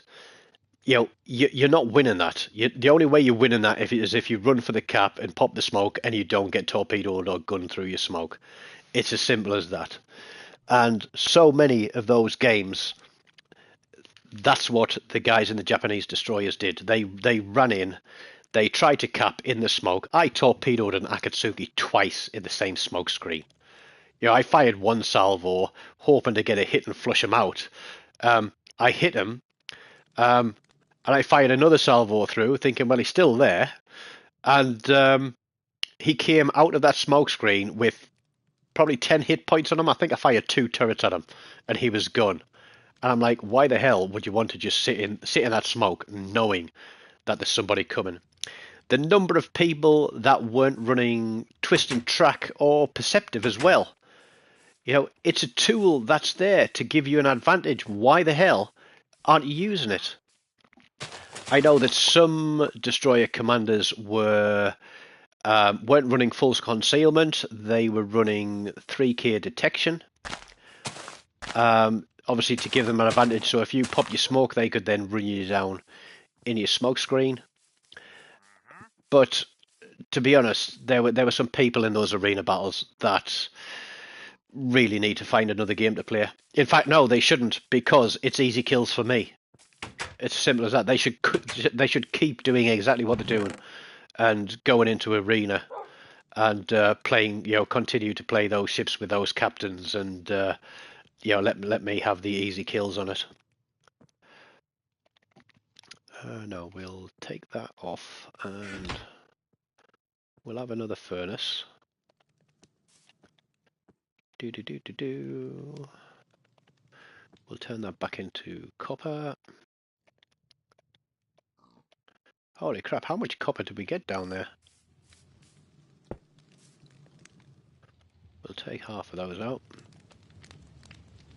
Put them in there. and chuck another stack in there.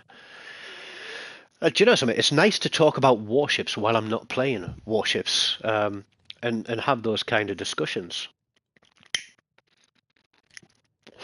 Somebody asked me on the channel the other day if I had the Paolo Emilio and could I do a video on it, and I said I don't have it. But what I did have was 944,000 global XP. And I thought, well, the Elbing is still a long way off. It's not going to disappear anytime soon, so let's get the Paolo Emilio and see what it's like. So I took it out, and to be honest, it's 750,000 global XP that I'd rather not have spent. It is a very niche destroyer. It's party trick of the rolling smoke and torpedoes. I've done a video for it. There are 2 videos coming out, and you will want to watch both, because the first one is I basically threw a standard commander on a standard build and I took it out into a game. Both games I think I got MVP. I took it out in a second game, and because you are a destroyer, people expect you to be the one that is doing the running around and spotting things.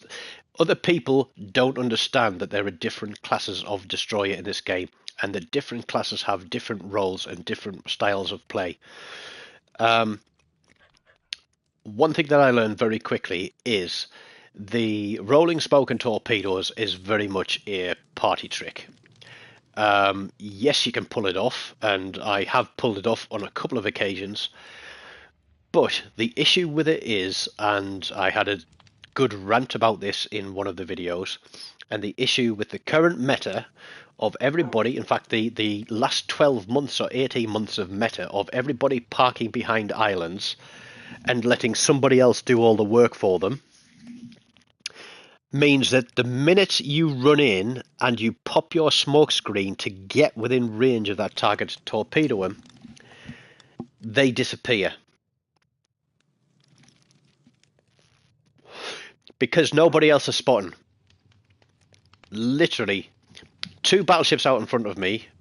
I'm running in, and I can see where our team are, and I'm thinking, somebody must have that guy in, those 2 guys in line of sight. One gets killed and disappears. Just as I'm about to get detected, I hit the rolling smoke, and there's a full health battleship parked in open water, and yet nobody can see it. And I look at the minimap, and the 2 battleships that were facing him have reversed back around the corner. And I thought, great. So literally, I had to run that guy down to the automatic 2-kilometer detection and put the torpedoes out and kill him. The first game I played, I survived it with, I think, 174 hit points. The only saving grace on it is that it has a really large hit point pool, but you need it. You absolutely need it. It's not a, put it in the comments, it's not a destroyer, it's not a cruiser. It tries hard to be both, but it is neither. And that's about the best I can say about the Paolo Emilio. I've looked at T-Bull's video. I've looked at videos from MetaJerk. I think Tactical Angel had one as well, and I've gone and looked, and yeah, nobody seems to be impressed. Most of their videos were from last year or so, before it was buffed. So they did buff it so that the rolling smoke will roll even if you are at maximum speed. So that is a positive to it. But for that ship to be really any use, I think it needs to have perhaps 2 seconds taken off the gun reload, and to try and keep it fair and balanced, between 500 meters and a kilometer, so 6.5 to 7 kilometer torpedo range. Because even running double concealment, you're at I mean, I haven't got Swirsky maxed out yet, but Bay 16.4, Swirsky I think is 16.2. So I'm running about 5.3 concealment on it. Your torpedo range is only 6Ks. Literally, you're staring at the captain on the bridge by the time you have to put that turn in.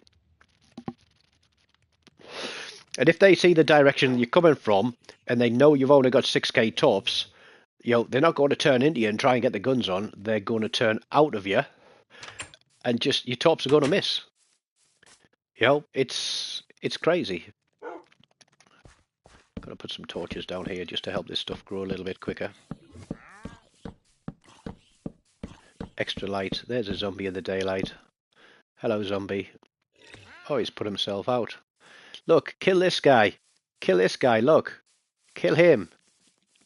Look, why aren't you killing him? Oh, spider. Spider, where have you come from? Why are you attacking me in the daylight? Come on, zombie, attack that guy. It's not a friggin' swimming pool, mate. Jesus. Brr, to you too, mate. Brr. I sometimes think when Charlie's like in the bathroom sat in the toilet, I should stand outside the bathroom door and make Minecraft zombie noises. But then again, I don't want to traumatize him.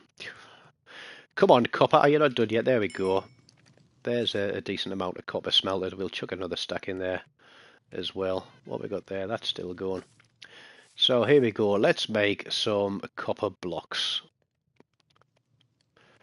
And just for tear down, we're going to chuck all this in here.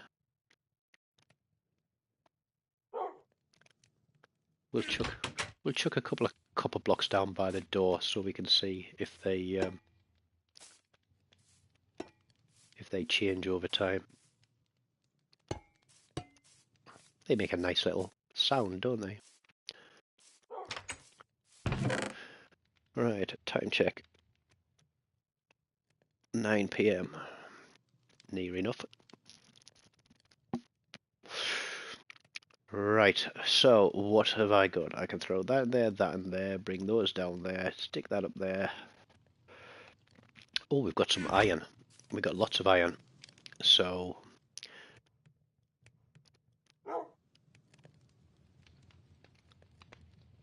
do you know something? Right, one of the things that I've decided that I'm going to do for the channel is I'm going to do some beginner's guides, some introductions, because in there, yes, there's lots of Facebook groups and things like that, and there's the Discord and there's Reddit and stuff like that, but there's very little information around starting the game. So what I might have to do is create a second account so I've got like a clean sheet to show where you start from and the commanders that you start with, and say, look, don't invest too heavily in these commanders. You can get a commander each week, you can get commander crates, and how to progress up a tree, the fact that you need to save your global XP, don't use it for promoting your captains accidentally. So many times I've seen that happen. But obviously just talking up through the tech tree, that once you get to a certain level of the tech tree ships, you're going to start encountering radar, sonar, how to tell the difference, how to counter it, what the ranges are, and just give people sort of an idea on how to start playing the game. That's a shovel, not an axe.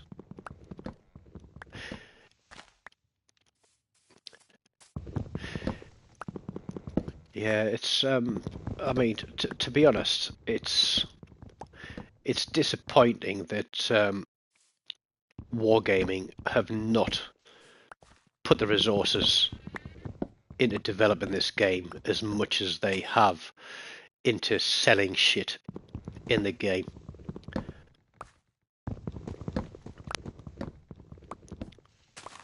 I mean, I put £50 Christmas money that I had into the game over Christmas. Um, it bought my Admiralty back in. I bought a few crates. Um, I got, I think, six ships over Christmas between um, board crates and um, free crates. I think what was it, The Sims. Um, Chin bought 5 crates one day. I'll give you an example. Chin bought 5 crates one day, and he got lots of promotion stuff, but no ship. And I said, I tell you what, I said, I'll put my Christmas money into the game. I'll buy 5 crates. The first crate that I bought, I dropped the Hugo W, and I said, Chin, I'm a man of my word. I'll buy 4 more.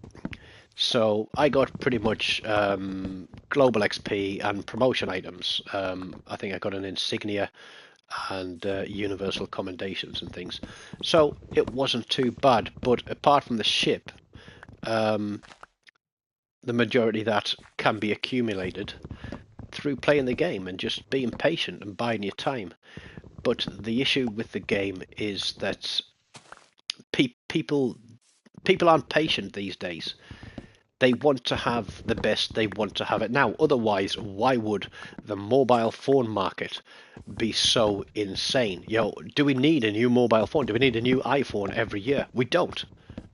We don't. Technology isn't improving sort of, mobile phone handsets by significant amounts every year. It's very incremental.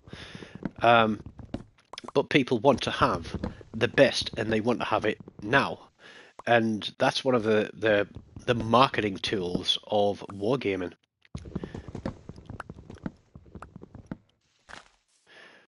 Boom. I say marketing tools. It's some of the most vampiric marketing and sales that I've ever seen. If there was a consultant was coming to my office to try to sell me something in the same way in which wargaming market their products, that I would be telling him thank you, but no thank you, and goodbye and good day. Need to get rid of this tree, and it's a big one. But who was it? It was... trying to remember his name now. Oh, Hivehound. Yeah, Hivehound. Hivehound, who joined us on a stream a couple of months back for a few games and really enjoyed it. And so one weekend he was streaming and I dropped by his stream and I said hello to everybody and joined in the conversation. And I said, yep, just thought I'd drop by, watch a few games, I'll be, before I do my own stream a little bit later this evening. And his reply was, please don't promote your channel in my stream. And I thought, a bit chilly, given that I'd invited him into my stream, into the division, and told everybody that didn't know him already that they should go and look at his channel, and if they haven't, drop him a sub, because he is a CC and he has lots of interesting stuff there that I don't. So yeah, I thought that was a little bit of a cold reception, which I didn't take too kindly to. So I thought, fine, if that's the way you're going to be with me, yes, you're a CC, yes, you're already making your quick buck off YouTube and things, but still, just saying that I was streaming later is not exactly promoting a channel, is it? Anybody can stream. Any more logs up here? That's what I want to know. Are these trees starting to die? It looks like they are, so let's get back down.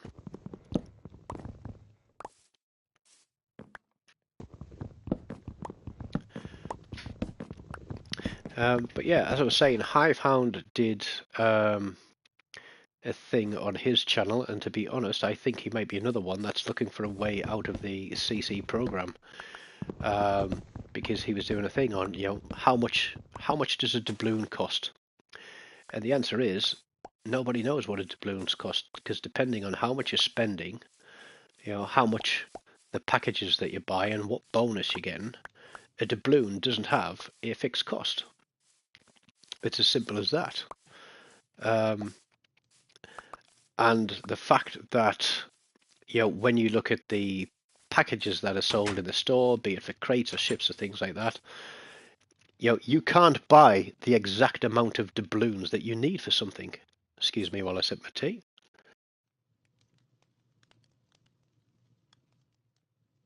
So generally what you end up having to do is to buy a package that has more doubloons than you actually need, thereby spending perhaps more money than you actually wanted to.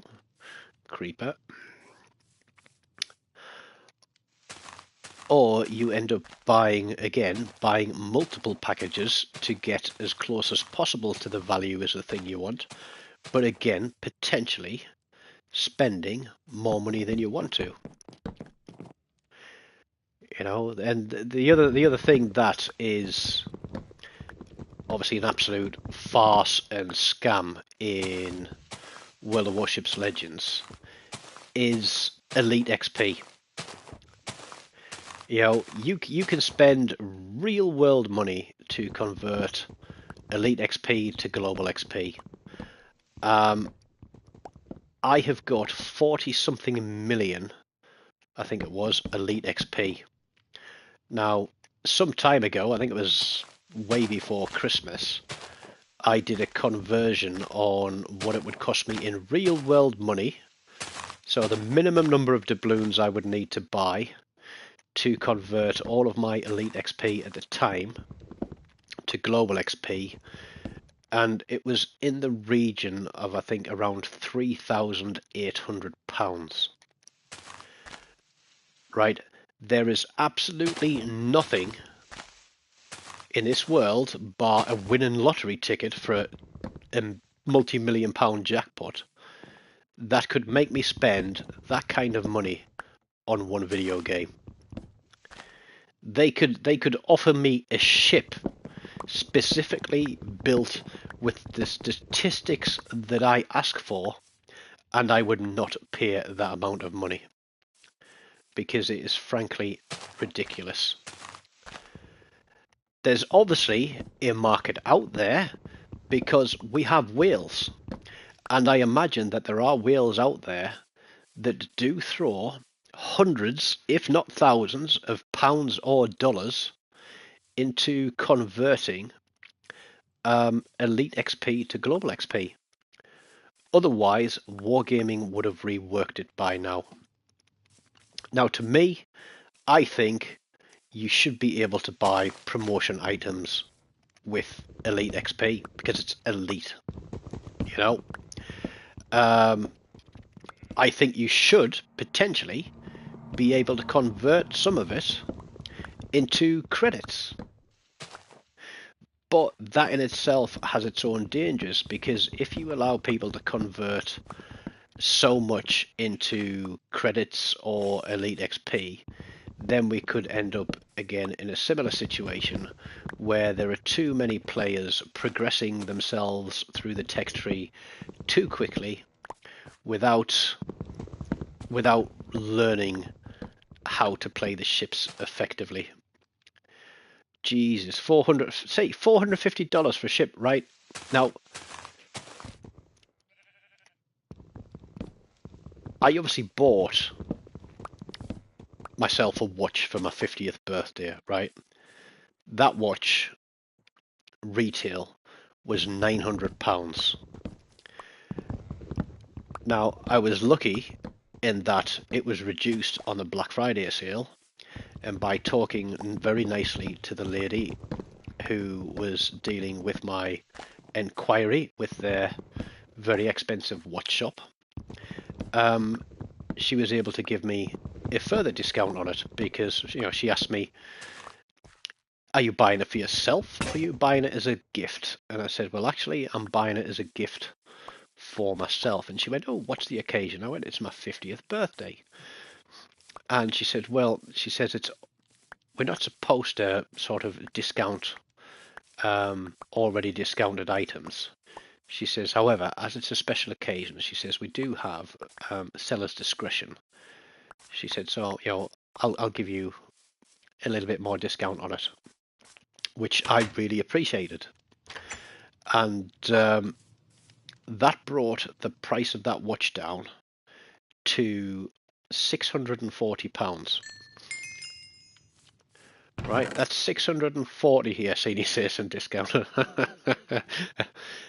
Do you know something? She had a name that I've never heard before, but I thought it was really, really nice.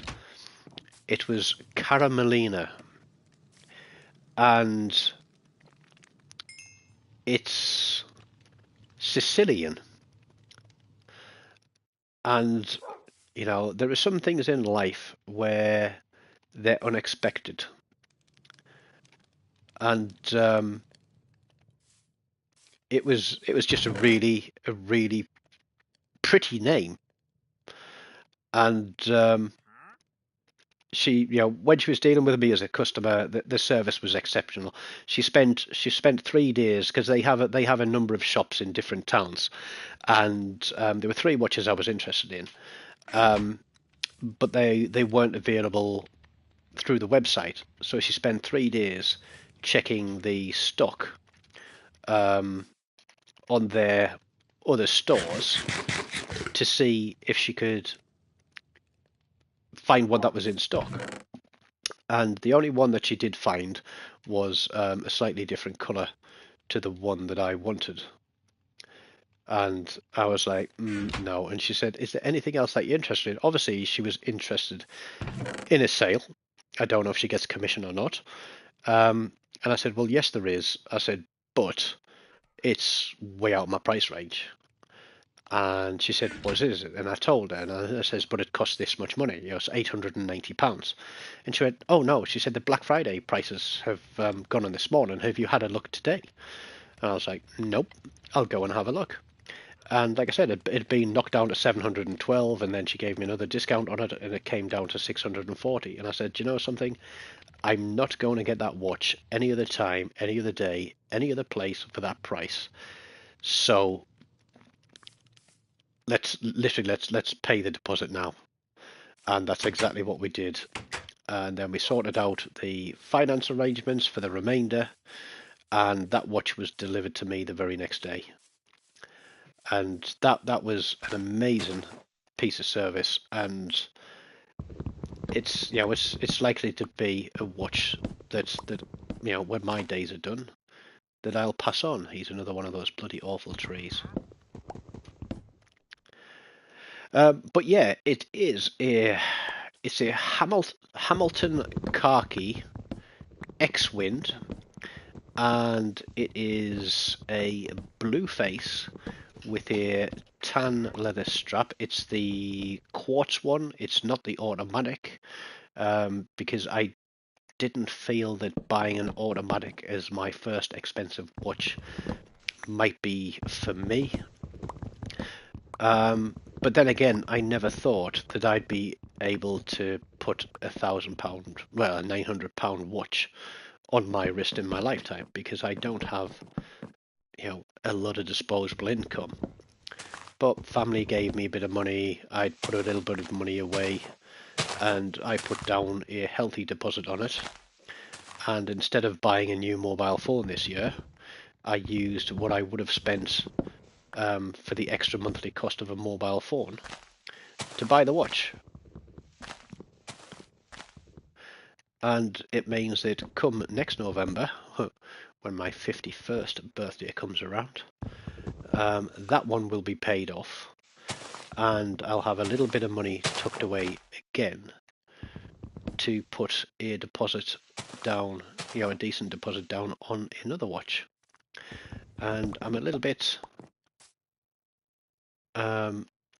torn at the moment over which watch I should get, but I really like the Tissot Seamaster 2000 Pro or the Tissot Seamaster 1000. They do a quartz version, they do an automatic version. They have a really nice, like they've got like a blue face and black dive dial on it. On the rubber straps, they've got them with metal bracelets, but I've never really worn watches with metal bracelets. But they have a really nice blue on blue with a blue sort of canvas strap that has a rubber dive strap backing to it. And that again is probably around £900, but that is again a really nice watch that I really liked. It was a close contender to be my birthday watch, so I think that it might be a 51st birthday watch.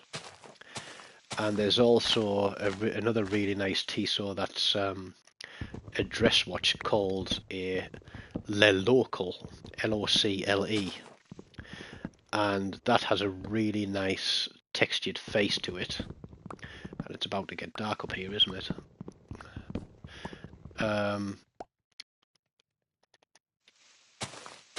And there's a nice, which one was it? There's a movie, I can't remember what it was called now. It's a space movie, but there's a character in it called Murph, and in there they have a Hamilton watch is part of the movie, used as part of the story, and Hamilton do a khaki field Murph, which again is a really nice kind of everyday watch. But I'm not looking, I haven't got millions of pounds to spend on these things. But what I'd like to do is I'm actually wearing at the moment, and you can Google this one. It's a Casio GBD, Golf Bravo Delta 200. It is I think I paid £90 for it. It's a cheap and cheerful Casio G-Shock.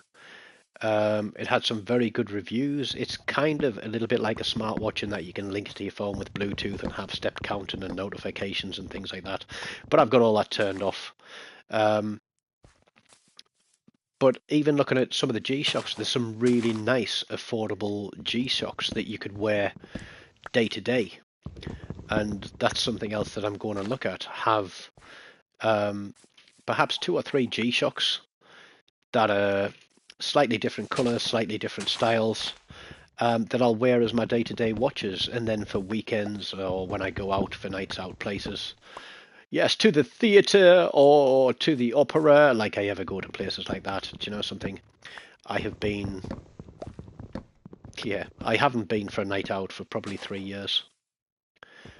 Unless you count out the time that I had with Kirsty, who obviously broke up with me not too long ago, which is one of the reasons I've been feeling miserable for myself. Because that kind of thing destroys a man's soul. It's like you can live without somebody, but it's not the same as having them in your life. But hey, let's not go there. But yeah, so what I'm looking at doing is getting a few nice watches, a dress watch, a dive watch. I've got the really nice casual watch in the Hamilton. Then pick up something like a couple of G-Shocks for day-to-day wear. Because if I'm out around with Charlie, I'm not going to be wanting to wear a £900 watch on my wrist. I'll want to chuck a G-Shock on, something that can take a bit of battering. Because even at my age, when we go out for the day places in the summertime, adventure playgrounds and things like that, I try to get out and about and run around and jump about with them and have some fun as well. And I need a watch that can take some knocks. And a G-Shock can do that. But yeah, if you're on Twitter, what's my Twitter handle? I think it's at @tzw_tonic. I did put some pictures on there. Right, have we got enough trees out of the way yet? No, there's still too many trees too close. And can we plant any more seeds?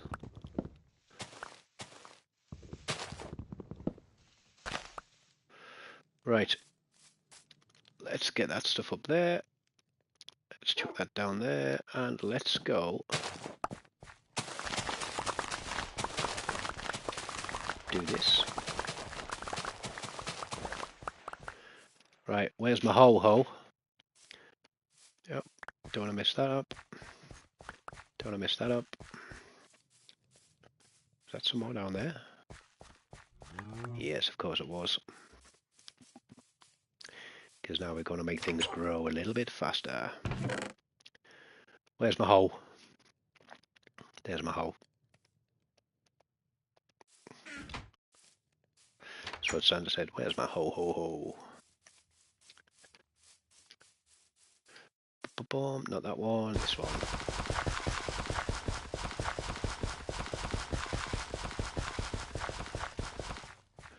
Because what we'll do, how many we got? 50?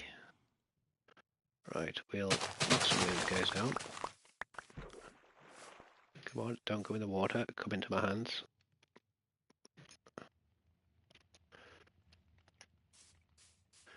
We need to plant this stuff.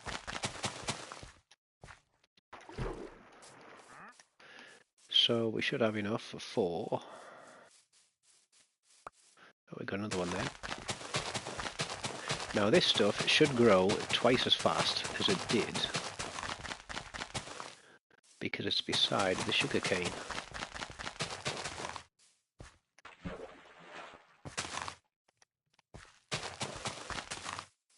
Or at least that one on that side, but this is a bit of an experiment. See which one grows the quickest. That stuff there, or this stuff here, and I'll tell you what, we'll stick some extra light down here, just to help it grow a little bit quicker. That'll do nicely. And we'll pick up all these. I don't actually want these, but hey, it can be used. It can all be used. Right, we got mukus. We need some fences. We need some fences, and what else do we need? We need some dirt is what I need to fill in that bloody great big hole that is outside at the front of my base. Get in there. That's the ones I need, birch. But we need some dirt. Lots and lots of dirt. The one thing that politicians don't like is dirt. Let's have a looky, see what we can do here.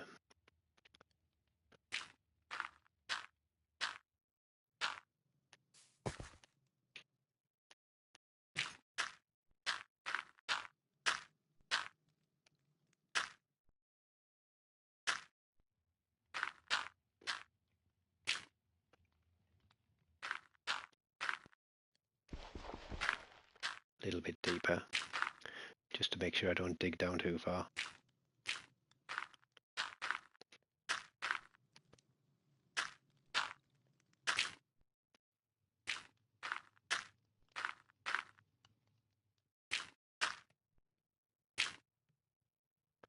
Bum, bum. Spend half your time digging holes, and then you spend the rest of the time, oh, not there. The rest of your time filling it in. Got a lot darker down there very quickly.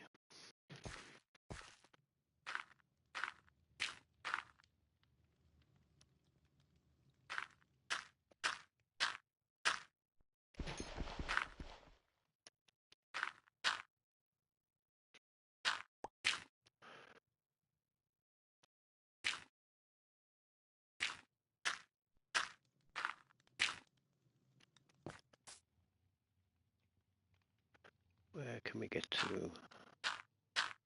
That should do for now.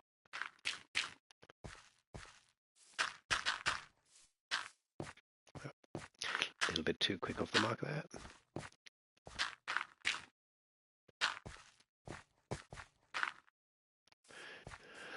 Right, that's the hole taken care of. Question is, do we want to take it down anymore? Or do we want it on the same level as that?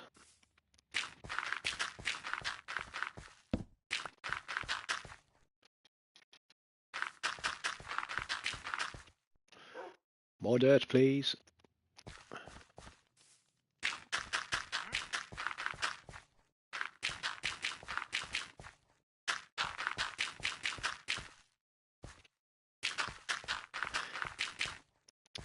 It's been really good just sitting and having a general conversation about everything and putting the world right.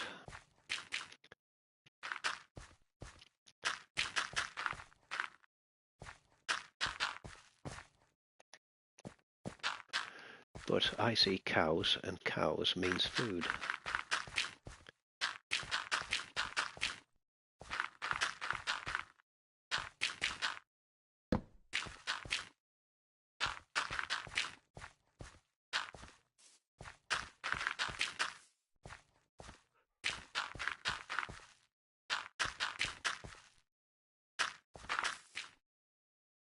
Really? Bit of a glitch in the matrix there. No, not there. There.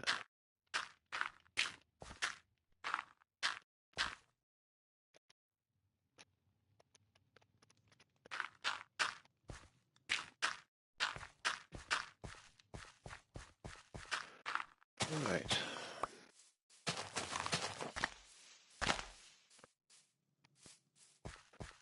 How are we doing? Let's bring that up from there.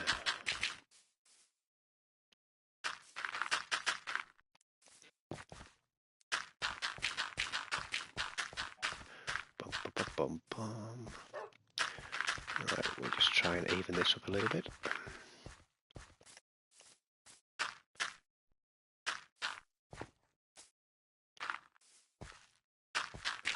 We have to do a little bit more landscaping, but yeah.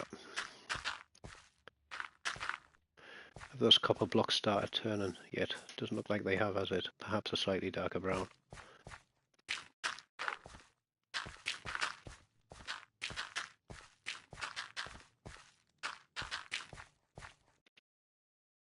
Gym raid? What on earth is a gym raid?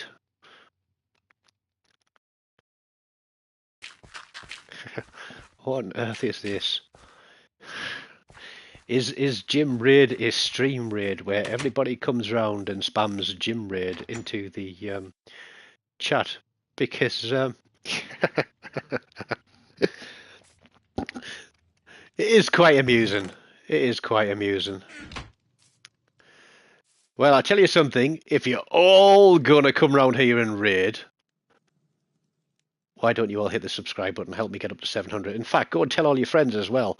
And yeah, get me up to 1,000. Let me monetize the channel and make a buck off this, so that I can afford to eat more than one meal a day.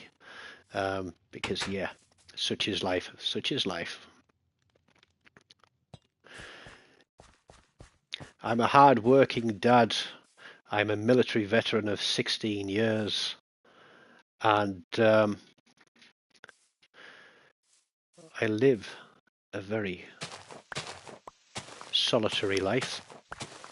And I normally play World of Warships Legends, but tonight I decided to take a night off it and do some Minecraft, because I have an 8-year-old boy, lives with his mum, the nasty ex-wife. Comfort streamer. Oh man. Hey, I can tell you bedtime stories if you like to. When Charlie was a little bit younger, I did make up bedtime stories for him. So yeah, if you want, I'll do some. What does it call it? ASMR or something, or AMSR? One of the twos. But yeah, I'll do some bedtime stories for you, and just audio, and I'll maybe put them on the channel. I'll read some of Charlie's bedtime stories for you, and I'll put them on the channel, and then you can just stick them on a playlist. Stick them on a playlist, and then You can listen to them as you go to sleep. But yeah, you could have the Gruffalo if you wanted. We got the Gruffalo. There's a few stories that I've made up myself that I really probably should write down and send to a children's books agency and have published. I really do appreciate every single subscriber, and I certainly don't mind a gym raid. It has it has amazed me and or amused me and amazed me because it's it was certainly unexpected. Jim Jam in your face, and he's the boss. Well, I will say thank you to Jim Jam in your face, the boss. Um, and I do appreciate everybody coming around and stopping by and saying hello. I said I'm just having a chill night because it's Dad's weekend this weekend, which means that yeah. In fact, I'll stop there and just say yeah. I haven't got the camera on tonight because I still look like a bag of crap because I've been a bit down in the dumps recently and not feeling too big or too clever. But yeah, when I stream Legends, I often put the cam on, and somebody remarked very early in my streaming career, which started about 11 months ago, and they went, "Hey, your sofa looks just like the casting couch." Now, anybody who's been anywhere on the internet will know the reference that that refers to the casting couch, and yeah, I'd never seen a video from the casting couch before, so I actually had to go and look it up and see what they were talking about, obviously. And yeah, I have to agree. It does look a little like the casting couch, and it is leather, and it does wipe clean. However, it doesn't have the benefit of having promiscuous young ladies draping themselves over it and offering their conjugal services to me. So, yeah, it looks like the casting couch, but that's about as far as it goes. But it looks kind of.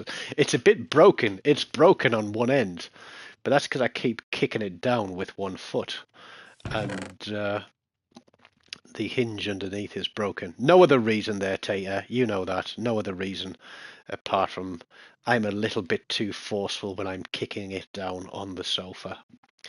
Right, we wanted some fences because we found some cows.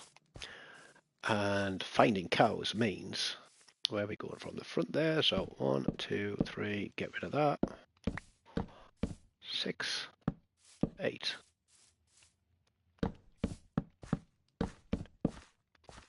How many blocks is that? 1, 2, 3, 4, 5, 6, 7, 8. That's where we wanted to.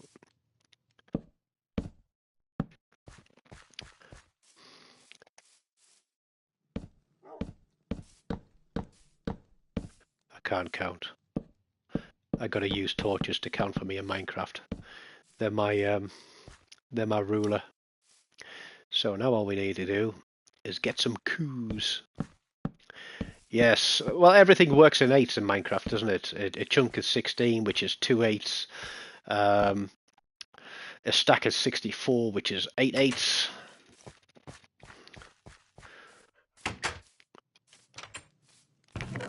It's like if you ever need to multiply anything by 8, you always ask a drug dealer because they do it in eighths, don't they? Eighths and sixteenths and things, if I remember from my youth days. For those that have all dropped by to raid the stream, yeah, I'm not a kid, obviously.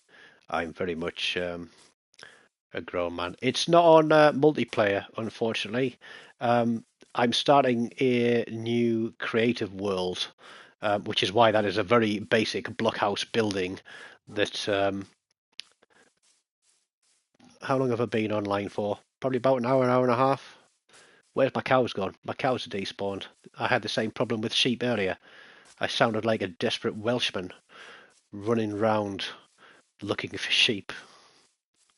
Come on, cows, where are you? Nope, they've disappeared. This guy, though, this guy. Yes, one of the things that I used to do to calm my mind when I used to suffer from anxiety and panic attacks was to count like and do doubles up. That's the whole point. The whole point is trapping the cows in the pen so they don't go away. But there were two cows hanging around here earlier, and now they have disappeared. Hang on, let me see if I can call the cows. You ready? Moo! Look, there they are over there. Look, that's pretty much the only food I've got. Little do these cows know across here, if they haven't despawned, that they are about to come the unwilling victims in my version of Minecraft McDonald's. Follow me this way to the drive-thru. Come on, Moo Moo. Come on, keep coming. Keep coming. Keep coming. Keep coming. Keep coming. Let's get in here. Come on, in. Thank you. We'll close that gate there and we'll pick up our torches. We're not going to accidentally feed that cow some hay without wanting to.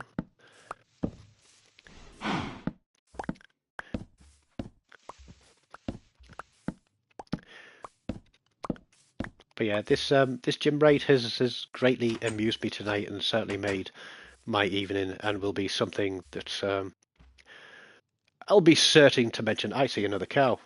I see another cow. I see another walking hamburger.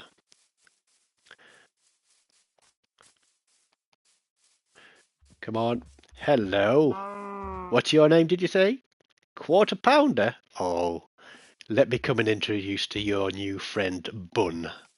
Come on, this way.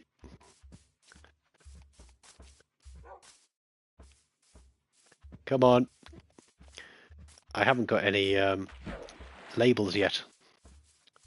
Rate British fast food. Right. The trouble I would have with rating British fast food, in fact, there is only one British fast food. The only British fast food is fish and chips. Right. That is it. That is all there has ever been in British fast food. It is traditional. The only thing that I would put alongside traditional British fish and chips is pie and mash.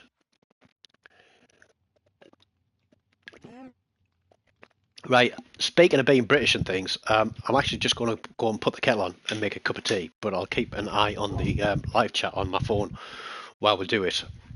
And yeah, one of the reasons I love pie and mash so much is it's a London thing, and they don't serve it with gravy. I've forgotten what they call it down there, but it's not gravy. It's got some funny name. And I was once travelling back to Germany, and I grew up in the north of England in Durham. If there are any Brits in the chat, you'll probably recognise there's a slight accent there, and that noise is the kettle boiling. But I had to travel through London to fly back out to Germany and pass through King's Cross. And I missed a connection from King's Cross, and that was the last train of the evening. And I had, I think, about £8 in my pocket, and that was about it. And a hold all full of clothes. And I had nowhere to stay, so the British Transport Police very kindly let me sleep against a warm air vent on one of the platforms at King's Cross station. And I woke up in the morning after having spent a very cold, very uncomfortable night sleeping on a bench in King's Cross Station. And this is going back many, many years. And the policeman came and gave me a tap and gave me a hot cup of tea. Oh, Toad in the Hole, that's a nice one, Tater. Charlie loves that. I like that. And he says, "You'd be wanting some breakfast, are you?" I says, "Yeah, where can I get something?" He says, "Go out of here, turn left, down there, up this alley, looks dodgy, past the bins, there's a little cafe there all the taxi drivers use. Get yourself in there and get some food down here." And I went in this place, and I got this huge pie, a mountain of mash, gravy all over it, and a pint mug of tea, and I think it cost me about £3.50, so like $5, and it was served literally like on a plate that was the size of a dustbin lid. And if it, like I said, any Brits in the chat, you know the old Ready Brek adverts where the kids eat the Ready Brek and then spend the rest of the day with a big glow around them. That's how I felt after having gotten that food inside me. And I did eventually make it back to Germany a day late, but luckily I didn't get into trouble because the army like punishes people. If only you had donation alerts and text to speech on. Oh, do you know something? If anybody has donated, or if anybody wants to donate, um, there is a PayPal me link there, and I didn't do this, but I only stream direct from the PlayStation because, like I said, I don't have a lot of income to throw into streaming and things like this, so I don't have the money to be paying to buy some premium version of Streamlabs or things like that. But should I gain sufficient followers, subscribers to be able to make literally like a couple of quid off it. I'm not in this to make millions and millions of pounds like Mr. Beast is. But heck, there's a guy who has become a multi-million / billionaire philanthropist. Hang on, it's let me just put it in the chat here. It is literally just there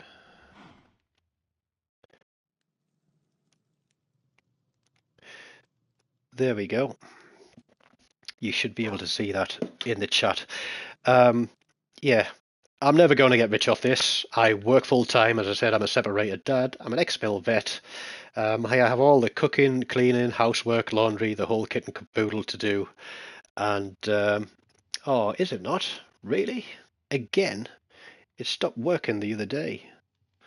Let me just check this.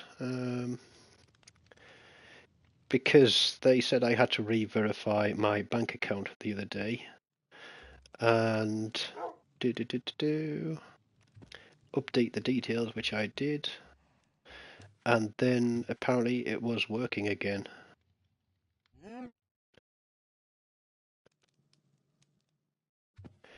Yeah. Hang on. Copy. Try. It might be that links aren't working from the chat. There you go. That one might work. But yeah, I've had a couple of people who've made some contributions, which I've used to advance myself within World of Warships Legends and pick up a couple of things. And if I was to make 1,000 subscribers and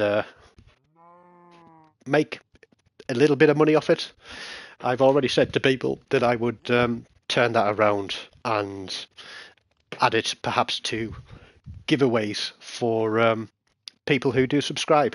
Even if it was just a matter of £5-10 worth of in-game currency a month for World of Warships Legends or Minecraft tokens or something like that.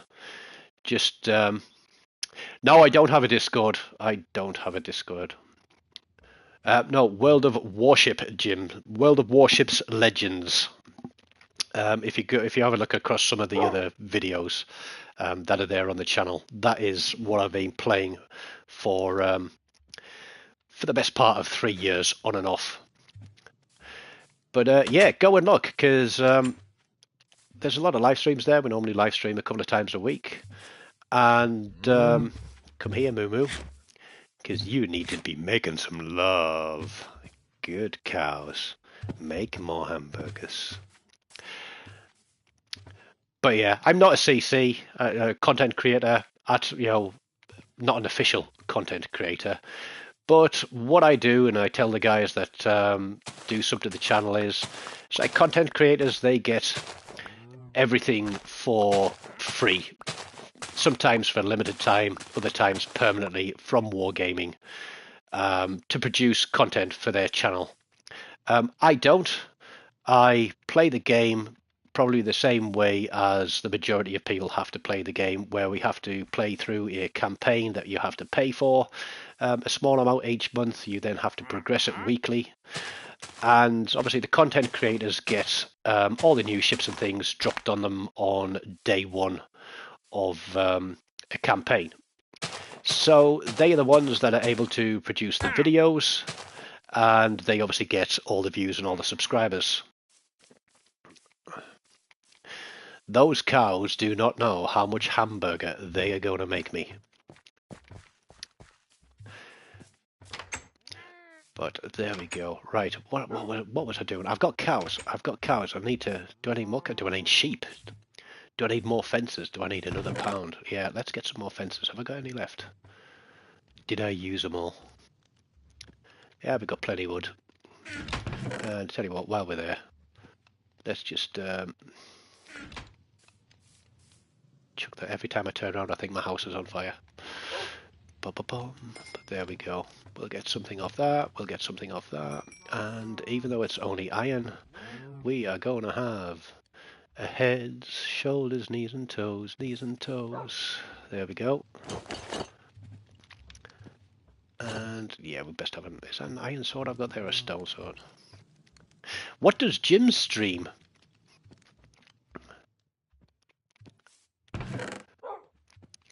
Because like I said, it's the first time I've seen a raid like this. I've already had a couple of trolls come along the channel, but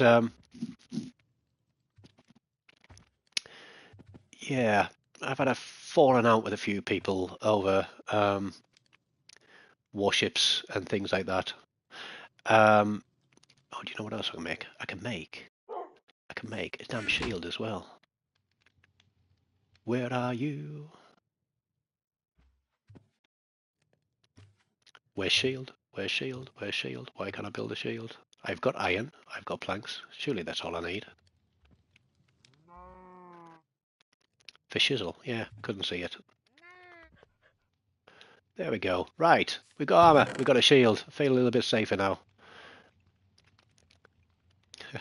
Or Jim and Tonic, believe it or not, but my dad's name is Jim.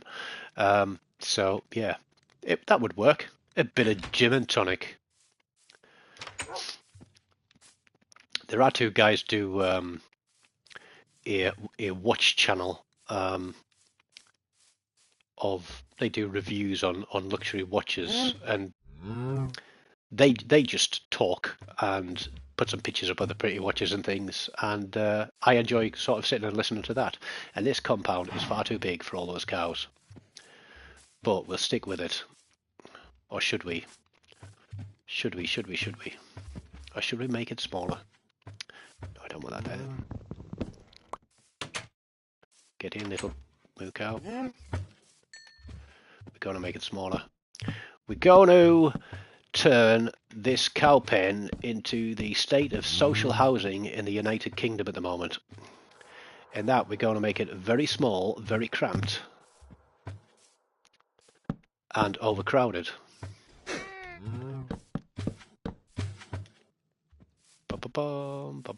Yeah. Right. Right, you guys, come over here. Come into this now. This is now a modern apartment for you guys. And I'm just going to stick those fences there, and you're stuck. Do we have a gate still? No, we need the gate from here. Choose gate. And we'll put it right about there. Super duper. There we go. That makes it easier to feed the cows. I mean hamburgers.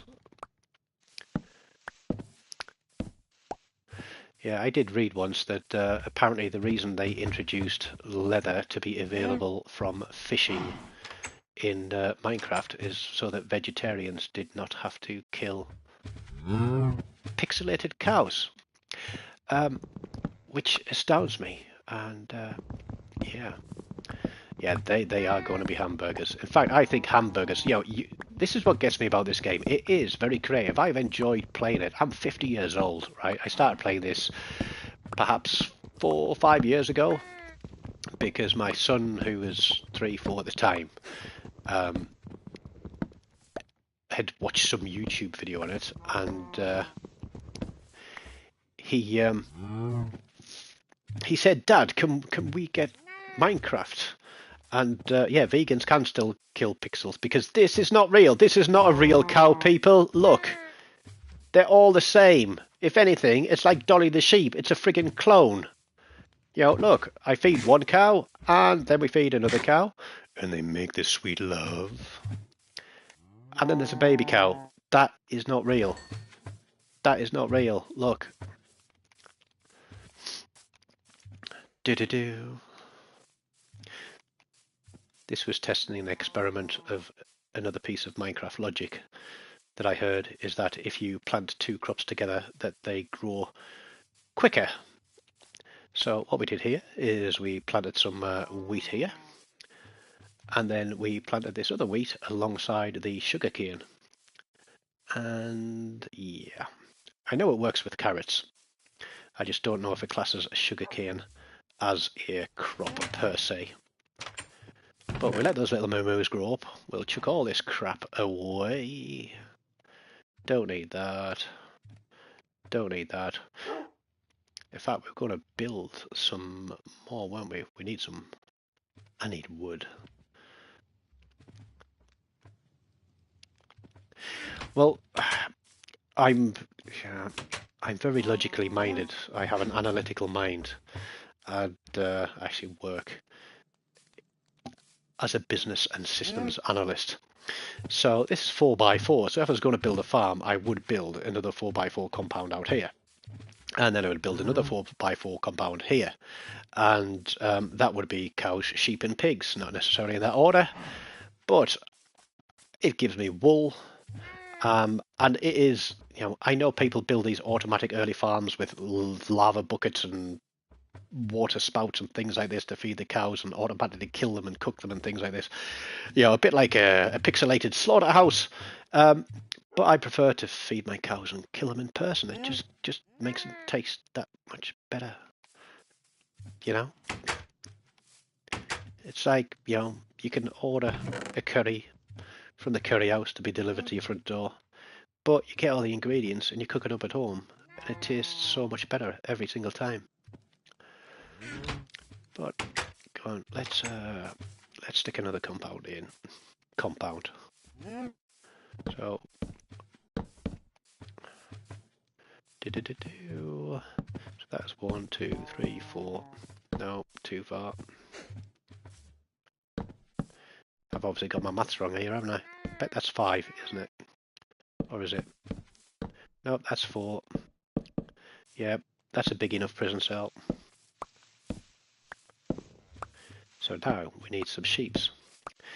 Now, another thing that I learned about Minecraft and that I discussed with my son Charlie is cows never eat the damn grass, right? They never eat the grass. They've got to be fed, right? Sheep, if you leave them, they eat the grass and they grow their wool. So every time you shear a sheep, it'll eat some grass and it will grow its wool back, which means it can be shorn. And eventually, when we get to that point, we will build an automatic sheep farm or an automatic wool wool farm. Can't even speak English. And now we do the Welsh thing where we're crying, looking for sheep, and we can't see them. There's one all the way over there. Now the question is, no, we didn't. We left our hay. We left our hay in the house. That's not good. But it's nearly bedtime. Maybe when we wake up in the morning, there'll be more sheep. But we'll take our hay, just in case. Right, where's my cup of tea? It's time for a cup of tea and a Kit Kat. But for those that are in, who's in and where you're from? You know, it's a raid. Is it a global raid? Is everybody from the UK? Have we got people from all over the world? Have we got all different age groups?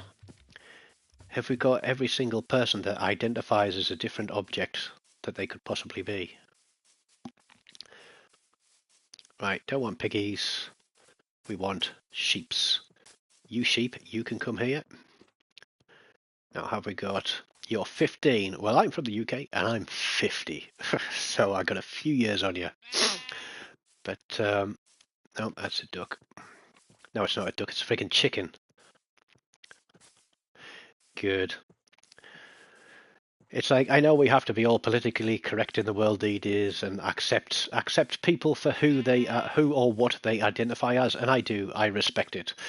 But scientifically, there are two genders in the world, and they are male and female, and they are denoted by two types of chromosome, XX and XY.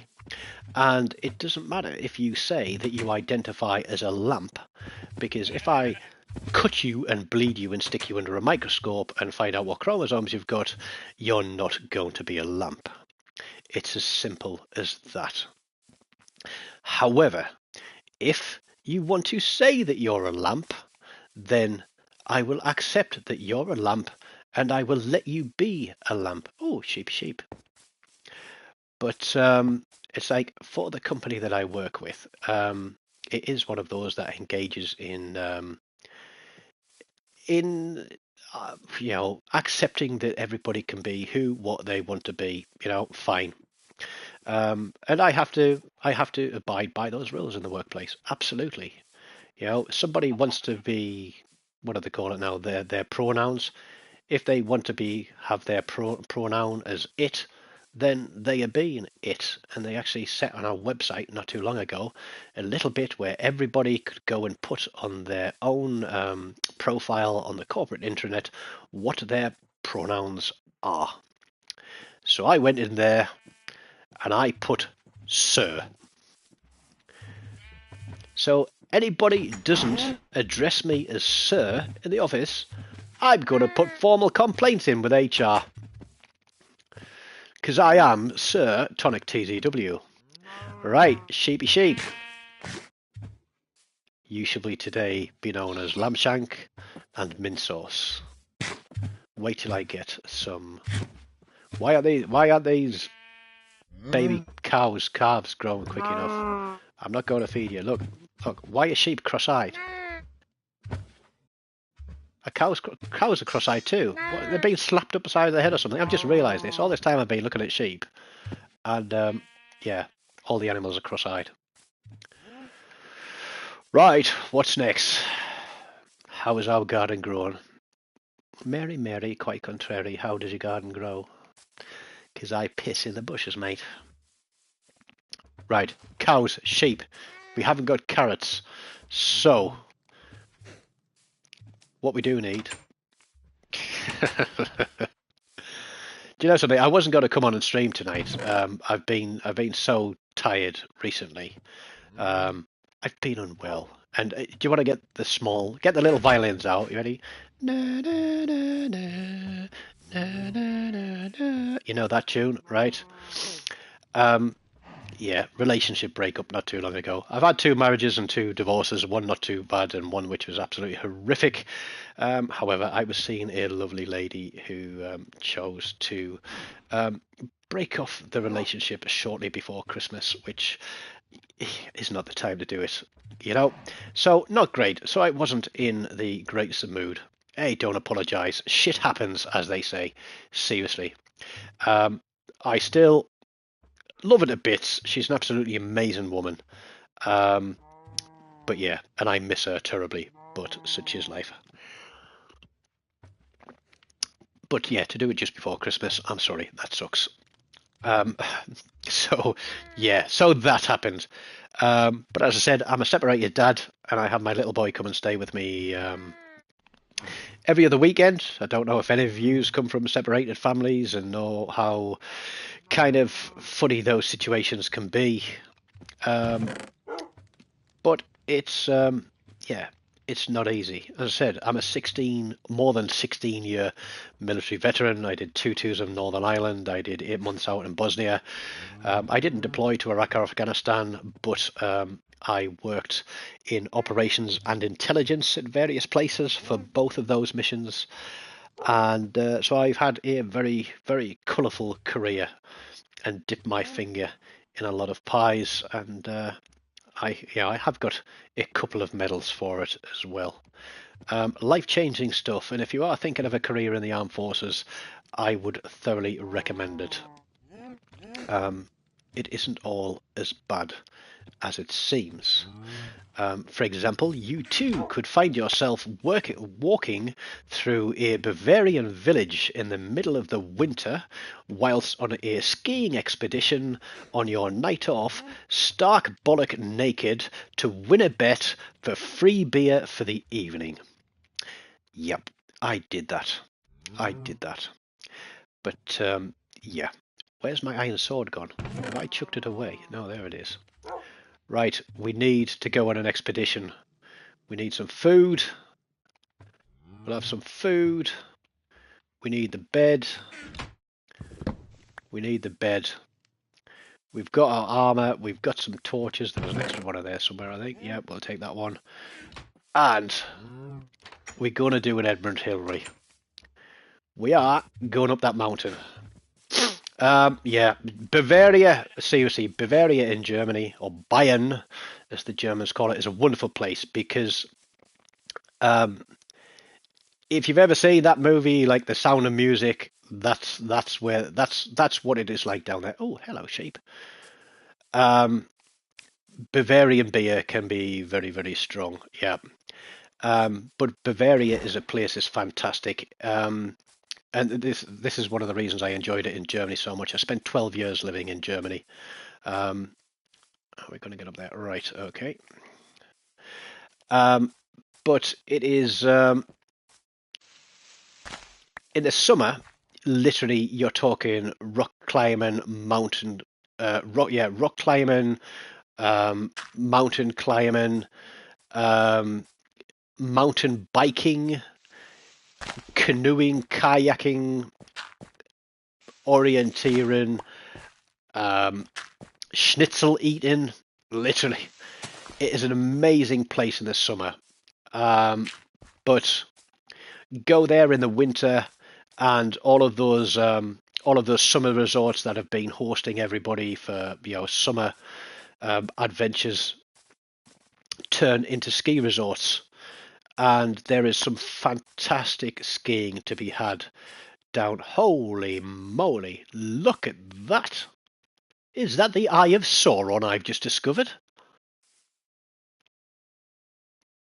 Man, you know something, that needs some glass in the middle there and some lava buckets poured into it to look like the Eye of Sauron from Lord of the Rings.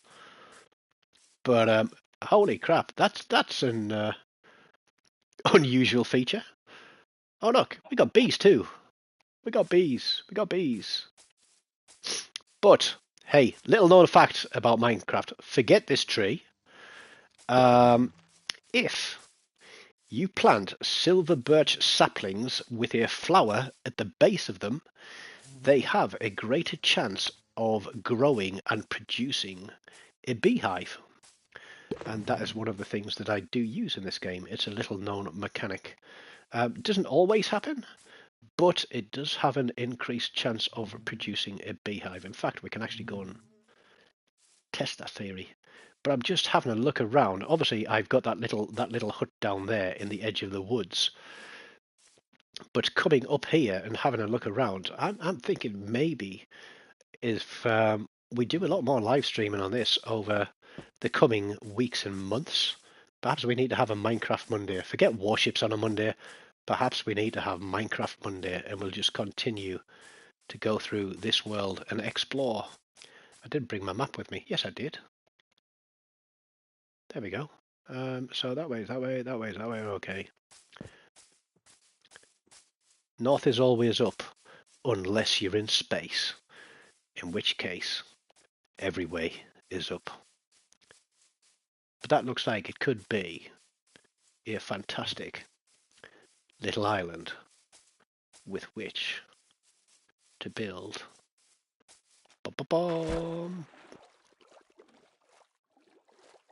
a base on. And it's nearly night time. Let's have a look at what we can see. Because normally what I do is I get my starter base, I get my farms to make sure I've got food and goodies and the stuff that I need.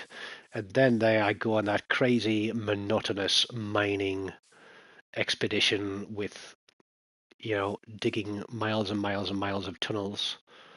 Um, we're going to light this up a little bit to get resources and go finding diamonds, and then we need to find a village and villagers. Don't actually see anything that sticks out prominently here that might indicate it's a village. But then it's kind of like the same process every time. It's get your resources sorted out with regards to food and tools, and then go get your armor all sorted.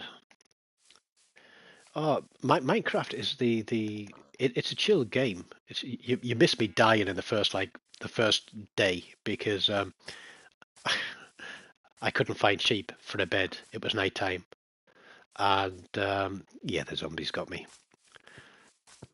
I have had some particularly traumatic deaths in Minecraft over the years, but I have got a world where I did eventually get all the way through to killing the Ender Dragon and taking its egg, and then exploring the end.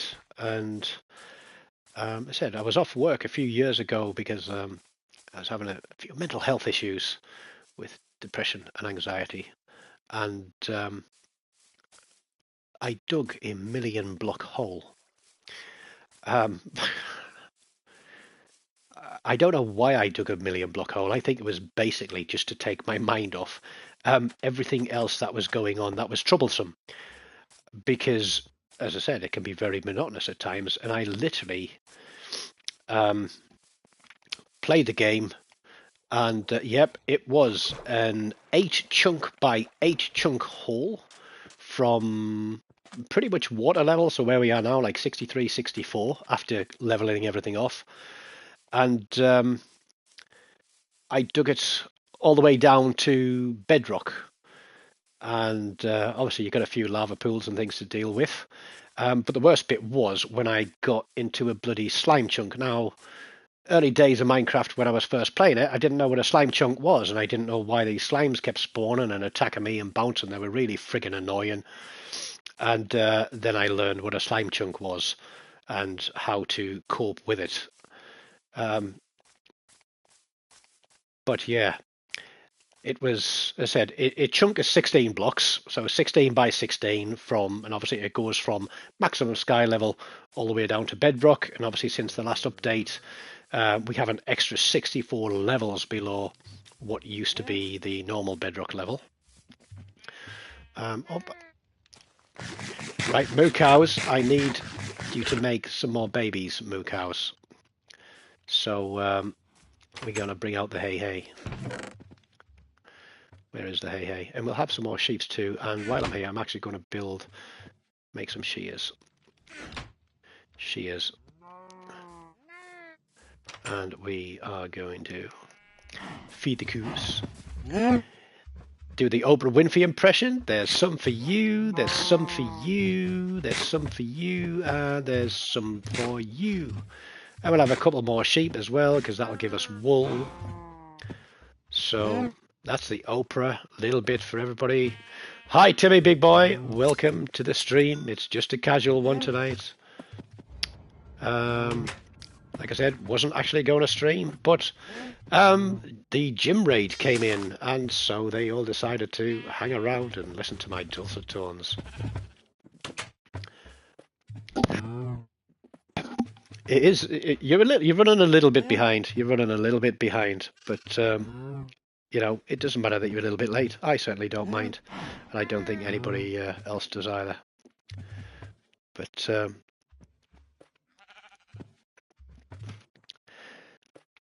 yeah, I think some people get really too serious about Minecraft and building these huge, massive, crazy worlds with all kinds of crazy automatic contraptions everywhere. Can we feed you cows again? No, not yet, we can't. But there we go. We've got some XP out of it. Let's tell you what we're going to do. Let's just build a crate. No, I didn't want that shit. Never mind. Excuse the language for those of you who don't like cursing. Where is... let's make some planks. Let's make a couple of crates. And let's stick that down there. And what we'll do is we'll stick one there for the mogoos. And we'll stick one here for the sheeps. And we'll chuck our wool in there. And we'll chuck our hay in there.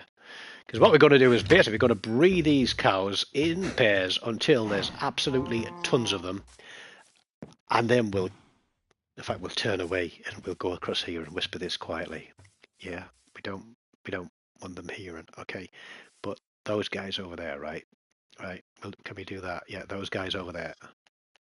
We are going to breed them until that pen is packed full of cows. And then once we get an enchantment for like a looting 3 sword, we're going to kill crap tons of them and turn them into hamburger meat. Yep, hamburger meat. Yep, hamburger meat. Hamburger meat. Yep, and you, mint sauce. But yeah, that's what we're going to do. That's what we're going to do with those guys. We're going to keep breeding them and then kill a shit ton of them. And make sure that we have lots and lots and lots of lovely hamburger. But I did remember. I'm going to find Jim loves hamburgers. Isn't Mr. Beast called Jim? Isn't his name Jim or James or something like that? Because apparently they do that Mr. Beast burger now.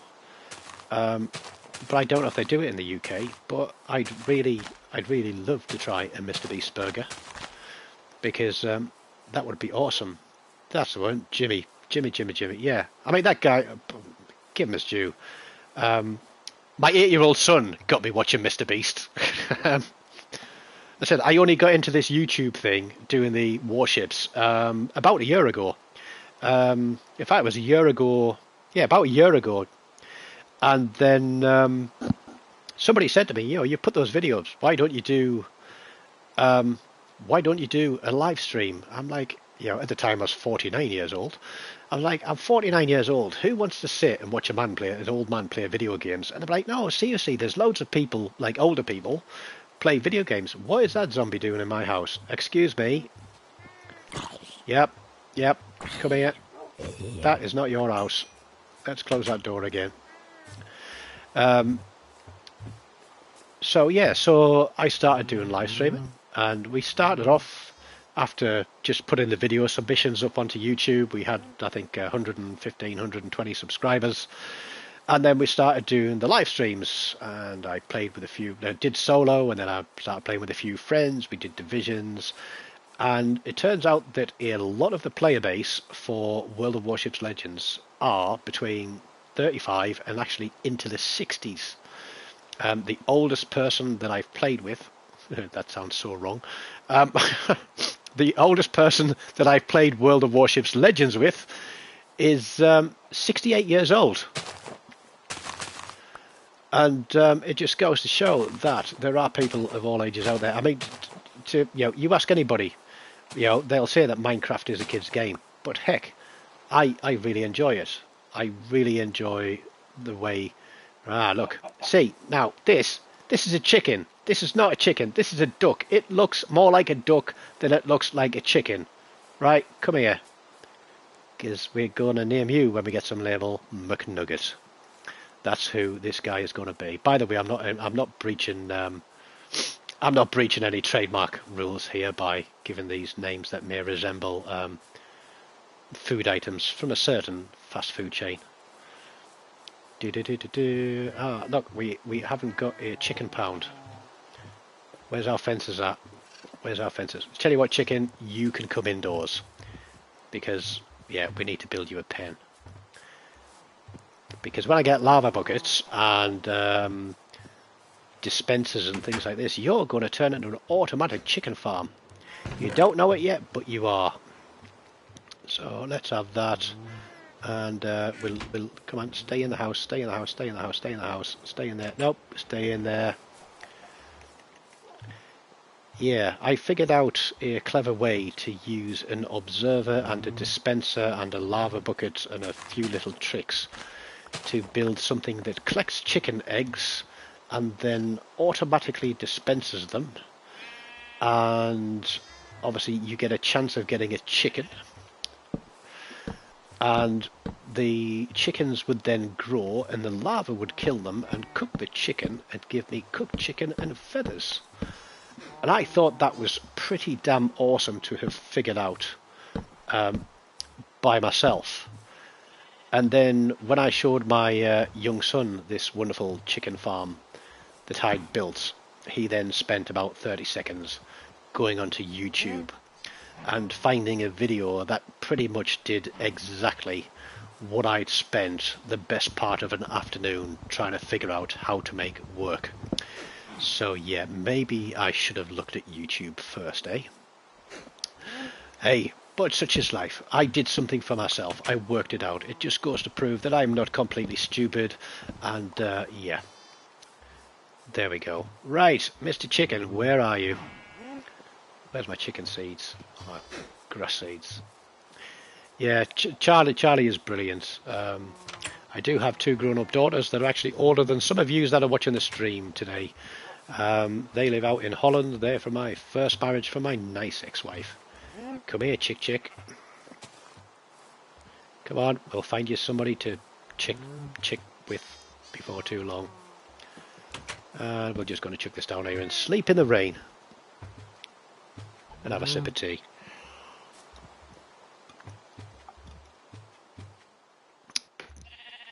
But yeah, so for those that are watching, yes, I do speak German and I speak Dutch as well because, like I said, I lived in Germany for best part of 12 years, and having been married to a Dutch woman and lived in Holland for around 4 years of my life, while serving with the military and whilst I was married in a beautiful city called Haarlem, not Harlem in America. Okay, here we go. Goedenavond, ik heet Tonic TZW. Ik woon in de nähe van Cambridge in Engeland und ik heb voor 12 jaar in Deutschland gewoond. There you go. That is good evening. My name is Tonic TZW and I lived in Germany for 12 years. And I could say, ja, hi, ik heet Toon. Ik was met een Nederlandse vrouw getrouwd en ik heb in Nederland voor 4 jaar gewoond. Which is, hi, my name's Tony and I was married to a Dutch woman and I lived in the Netherlands for 4 years. But yeah, believe it or not, but the way that I learned to speak different languages, and you may laugh at me, right? Some of you are obviously still at school. Perhaps some of you are a little bit older and in college and things like that. But you obviously all get taught to speak French in secondary school. Do you still get taught to speak French still in secondary school? But je ne parle français, or je parle un peu français, which means I don't speak French, and then I speak a little bit of French.